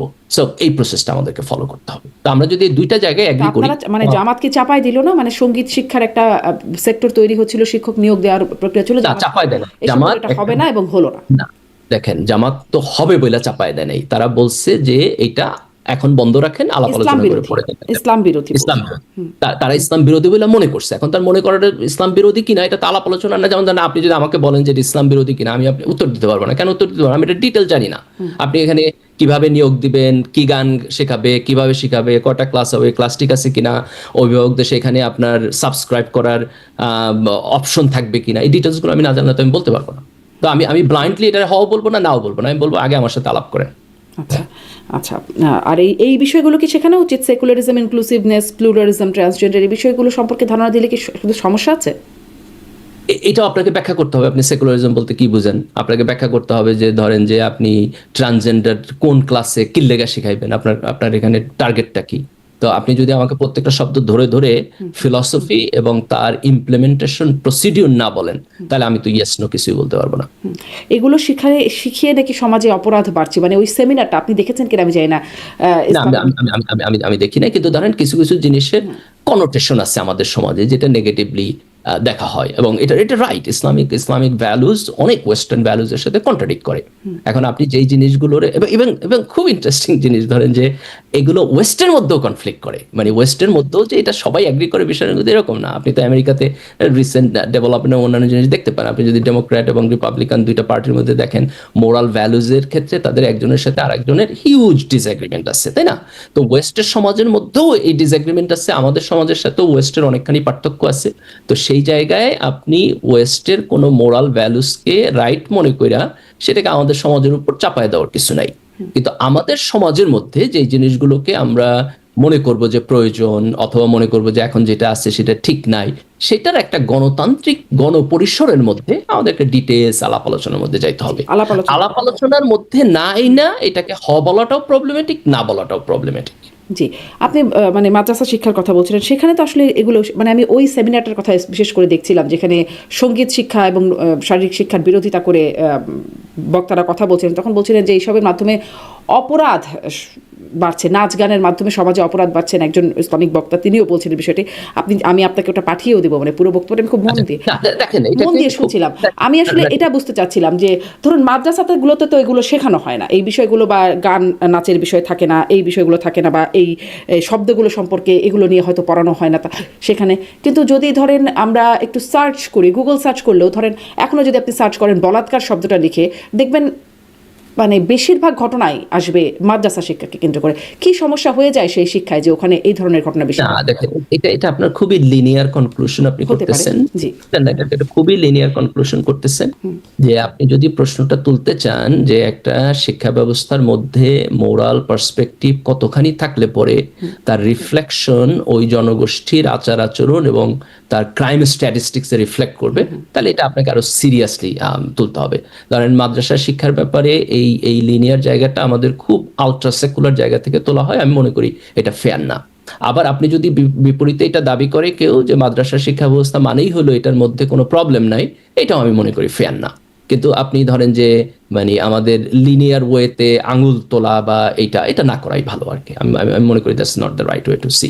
আমি আসলে এটা বলছিলাম যে মানে শিক্ষা কি কোথাও কি কোনো সমস্যা আছে কিনা, আমি এই জন্য বলছিলাম যে ধরেন আমি গুগল করি, যদি আমি করছিলাম আর কি, মানে আমি দেখার চেষ্টা করছিলাম যে সমস্যাটা কোথায় থাকে বা কি হয় সেখানে। এই যে ধরেন সমকালে বলাৎকার সম্পর্কিত যাবতীয় খবর একটা সেগমেন্ট করে তারা বলছে শিশুকে বলাৎকারের অভিযোগে শিক্ষক গ্রেপ্তার। এই খবরটা যদি খুলি তাহলে সেখানে দেখা যাচ্ছে যে ওই তো হিফজ বিভাগের 8 বছর বয়সী শিশু একাধিক বলাৎকার অভিযোগ এক মাদ্রাসা শিক্ষকের। এটি ছিল প্রথম খবর। দ্বিতীয় খবর, শিশু ছাত্রকে বলাৎকার দায় মাদ্রাসা শিক্ষকের যাবজ্জীবন কারাদণ্ড। তৃতীয় খবর, 3 শিশুকে বলাৎকারের অভিযোগে মাদ্রাসা শিক্ষক গ্রেপ্তার। চতুর্থ, চাকরি দেওয়ার কথা বলে বাসায় এনে যুবককে বলাৎকার, ক্ষুব্ধ হয়ে এটি অবশ্য পুরো, আমি জাস্ট হেডিংটা দেখছি, খুললে বোঝা যাবে যে এখানে কাদেরকে। হোসেন আলী নামে আর এক যুবক আছে, এটি অন্য একটি, এটি মাদ্রাসা শিক্ষকের সাথে সম্পর্কিত না। 3 ছাত্রকে বলাৎকার চেষ্টায় মাদ্রাসা শিক্ষক গ্রেপ্তার। আশকোনায় মাদ্রাসা ছাত্রকে বলাৎকার, শিক্ষককে গণধোলাই দিয়ে পুলিশে। শিশুকে বলাৎকারের দায় মাদ্রাসা শিক্ষকের যাবজ্জীবন কারাদণ্ড। বলাৎকারের অভিযুক্ত শিক্ষককে ছাড়িয়ে নিয়ে গেল প্রভাবশালী, সেটাও একটা মাদ্রাসা শিক্ষা। মানে আমি এটা আসলে বুঝি না, এখানেও কি কোনো রকম মানে কি হয়, সব মাদ্রাসা শিক্ষকের সাথে এটি চলে আসে কেন, বা মাদ্রাসার সাথে সম্পৃক্ত খবরগুলো? আপনি এই অপরাধ সমাজে আর কোথাও হয় না বা অন্য কোথাও হয় না, এটা যদি আপনি বলতে চান, আমি মনে করি যে নিঃসন্দেহে এটা একটা ভুল জায়গা হবে। হ্যাঁ, এটা একটা ভুল জায়গা হবে। আবার যদি কেউ বলতে চাই যে এই জাতীয় কোনো ঘটনাই মাদ্রাসায় ঘটে নাই, এটাও একটা আপনার ডিফারেন্ট ভুল স্টেটমেন্ট হবে। কিন্তু আমাদেরকে আসলে বেশিরভাগ ঘটনা বা যে ঘটনাগুলো আসে সবগুলো ঘটনায় কেন বা না 90% ঘটনায় কেন মাদ্রাসার না সাথে আমার জড়িত? মতে বেশিরভাগ ঘটনা এটা আমার স্ট্যাটিস্টিক্যালি দেখতে হবে। আপনি মানে যেভাবে খুব র্যান্ডমলি স্যাম্পলিং করলেন সেটার মধ্যে দিয়ে এই কনক্লুশনও করা যায় কিনা এটা নিয়ে আমার আমার সন্দেহ আছে। কিন্তু আমি আপনার মেরিটের সাথে এগ্রি করি যে এই এই জাতীয় অপরাধের অভিযোগ বিভিন্ন সময় লোকজন বলা বলি করছে, আসছে, সারফেসে আসছে, সো ইট এক্সিস্ট দেয়ার। তো এটা যেহেতু সেখানে এক্সিস্ট করে তাহলে আপনি এটা সিস্টেমের প্রবলেম না কোন জায়গা থেকে প্রবলেম হচ্ছে সেটা আপনাকে দেখতে হবে। দেখেন আমাদের কোনো প্রবলেমই মানে আন্ডার দ্য রাগ এটাকে লুকায় রাখার কোনো কিছু নাই। আবার কোনো সিস্টেমে 100% পারফেক্ট না, কাজে তার ম্যানেজমেন্ট এবং অন্যান্য জায়গা থেকে যেগুলো ত্রুটি এবং দুর্বলতা আছে সেগুলো আমাদেরকে অ্যাড্রেস করতে হবে। কিন্তু এই ত্রুটি এবং দুর্বলতাকে আইডেন্টিফাই করে আমরা যদি এই কথা বলতে চাই যে মাদ্রাসা শিক্ষা ব্যবস্থা একটা প্রবলেমেটিক শিক্ষা ব্যবস্থা, তাইলে এটা আপনার একটা খুবই প্রবলেমেটিক নিশ্চয়ই কনক্লুশন নিশ্চয়ই সেটা তাই না? কোনো কনক্লুশন আসা এখন উচিত এখন হবে না। যেমন ধরেন যে আমি স্কুল আসলে কলেজে এটি পড়া বোঝার চেষ্টা চুরি করছিলাম, ডাকাতি, যেমন আমি ধরেন স্কুল আমি কলেজে আমি একটু পড়া প্রশ্নটা চুরি শেষ ডাকাতি। করি যে এটি বোঝার চেষ্টা করছিলাম যে এই শব্দগুলোর মার পাচ্ছে আপনি যৌনতা শেখাবেন আপনার কোনো অধিকার নাই বলছেন মিয়া গোলাম পরোয়ার, মানে এই শব্দগুলোর মার পাচ যেখানে নাই সেখানে তো তাহলে এই বিষয়গুলো হবার হওয়ার না কথা দেখেন, ছিল, না না কিন্তু না না, সার্চ করলে কেন এখানে বেশি দেখা না যায়, আমি এটা বোঝার চেষ্টা দেখেন, না করছিলাম। না, এটা আপনি আপনি লিনিয়ারলি জায়গায় যাইতেছেন। দেখেন আপনি যদি এটাকে ভাঙেন, প্রশ্নটা তুলেন, সেটা হলো যে সমাজের মধ্যে আমরা একটা মোরাল অ্যাটমসফিয়ার চাই, তাই না? যে মোরাল অ্যাটমসফিয়ার হলো যে যেইখানে আপনার অন্যায় অপরাধ এগুলো কম হবে। মোরাল অ্যাটমসফিয়ার হলো যেখানে মানুষের ফ্যামিলি সিস্টেম প্রিজার্ভ হইব এবং ফ্যামিলি সিস্টেমের বাইরে এক্সট্রা ম্যারিটাল রিলেশনশিপ এবং অন্যান্য জিনিস এগুলো মিনিমাইজ হবে। এটা ইসলামের ফান্ডামেন্টাল মৌলিক আপনার নৈতিক ফ্রেমওয়ার্ক। এখন এই নৈতিক ফ্রেমওয়ার্কটা যদি আমি চাই সমাজের মধ্যে থাকবে, তাহলে এই নৈতিক ফ্রেমওয়ার্কটাকে প্রমোট করার জন্য আমার এটা একটা সাপোর্ট সিস্টেম তৈরি করতে হবে। এখন নানানভাবে আপনার সেই সাপোর্ট সিস্টেমগুলো আপনি তৈরি করতে পারেন। এখন এই নৈতিকতা সমাজে প্রিভেইল করুক এটা চাওয়া এবং তার সাপোর্ট সিস্টেমটাকে সাপোর্ট করা, এটা এটা তো ইসলামিক জায়গা থেকে ঠিকই আছে। একটা ইসলামিক পার্টি তো এটা করবেই। কেউ যদি ইসলামের মোরাল প্রিন্সিপালের সাথে ডিসএগ্রি করে সেটাকে ডিসএগ্রি করতে পারে, কিন্তু আপনি যদি ইসলামের মোরাল প্রিন্সিপালকে সাবস্ক্রাইব করেন তাহলে এটা এটা এটা এটা করাটাই হচ্ছে স্বাভাবিক। কোশ্চেন হবে তখন যে এই যে ইসলামের একটা মাকাসিদ যে এই মোরাল জায়গাটা থাকুক, এটাকে প্রমোট করার জন্য আমরা যেগুলোকে সাপোর্ট করতেছি এগুলো আদৌ এটাকে প্রমোট করে কিনা, অথবা এটা সাপোর্ট করার যে প্রক্রিয়া এটা এটা অন্যের নাগরিক অধিকারের উপর হস্তক্ষেপ করে কিনা, তাহলে সেই জায়গাটাকে আপনাকে আলোচনা করতে হবে। কিন্তু এটাকে যদি আপনি ধরেন যে যেভাবে ধরেন খুব আলট্রা সেকুলাররা মাদ্রাসা শিক্ষা ব্যবস্থার অথবা মানে কোট আনকোট একটু হুজুর শ্রেণী বলে তাদেরকে আন্ডারস্টিমেট করতে চায় এবং এর মধ্যে দিয়ে আঙুল তুলতে চায়, আমি মনে করি না এটা ট্রু। আপনি মানে একেবারে ফেয়ার অপশনে যদি আপনি দেখেন মাদ্রাসা পড়া জনগোষ্ঠীরা অর্থনৈতিক কারণে যেহেতু তারা সমাজের এলিট না, এই কারণে তাদের অন্যায় করার পরিমাণ এই সমাজে কম। জি। এই সমাজে যারা চুরি ডাকাতি বদমাইশি চুরি করে হাজার হাজার কোটি টাকা চুরি করতেছে এগুলো সবই স্কুল কলেজ পড়ুয়া হচ্ছে আপনার উচ্চ শিক্ষিত লোকেরা করতেছে, এলিট লোকেরা করতেছে। তো আমার বোধ হয় যে যেই ওয়েতে আপনি এটাকে একটু লিনিয়ারালাইজ জায়গা থেকে জি, প্রশ্ন তুলতে সেদিন চান, আমি এটা একটা রাইট না? ফেসবুকের এটা দেখছিলাম যে আপনি যেভাবে মানে ভাগ করে বলছিলেন সেটি দেখছিলাম যে কার বক্তব্য সেটা ঠিক মনে করতে পারছি না, কিন্তু দেখছিলাম যে যারা হিন্দু তারা হচ্ছে শুকর খান না কিন্তু ঠিকই ঘুষটা খান, আবার যারা মুসলিম যারা খুব মানে ধর্মীয় বিষয় নিয়ে বেড়ে উঠছেন তারা হয়তো দুঃখিত মানে উল্টা বললাম, হিন্দুরা গরু খান না কিন্তু ঘুষ খান, আবার মুসলমানরা তারা শুকর খান না কিন্তু ঘুষ খান, ঘুষ খাওয়ার ব্যাপারে সমান, মানে ধর্মীয় জায়গায় জায়গায় বিভিন্ন পার্থক্য আছে।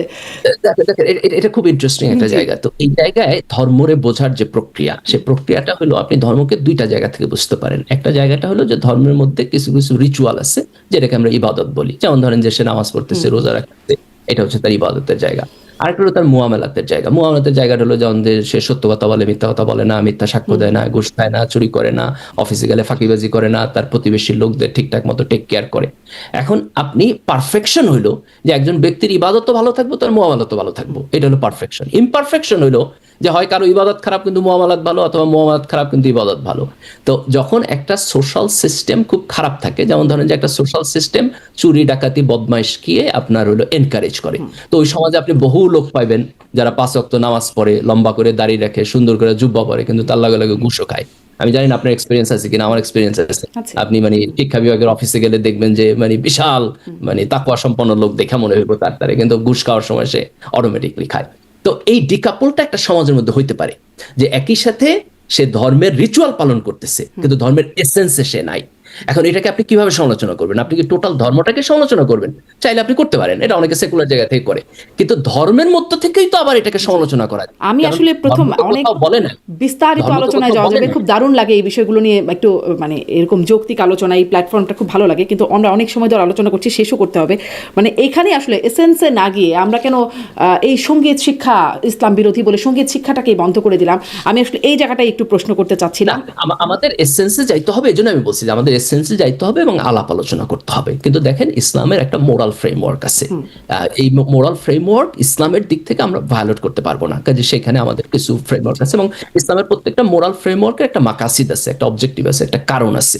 কারণটা আমরা অনেক সময় হয়তো বুঝি না। তো অনেক সময় যেটা হয় যে এটা যদি আমি প্রপারলি না বুঝা ভুল ডিসিশন নেয়, আবার অনেক সময় হইতে পারে যে না, ইসলামের পজিশনটা হয়তো আমার সাথে মিলতেছে না, এটাও হইতে পারে।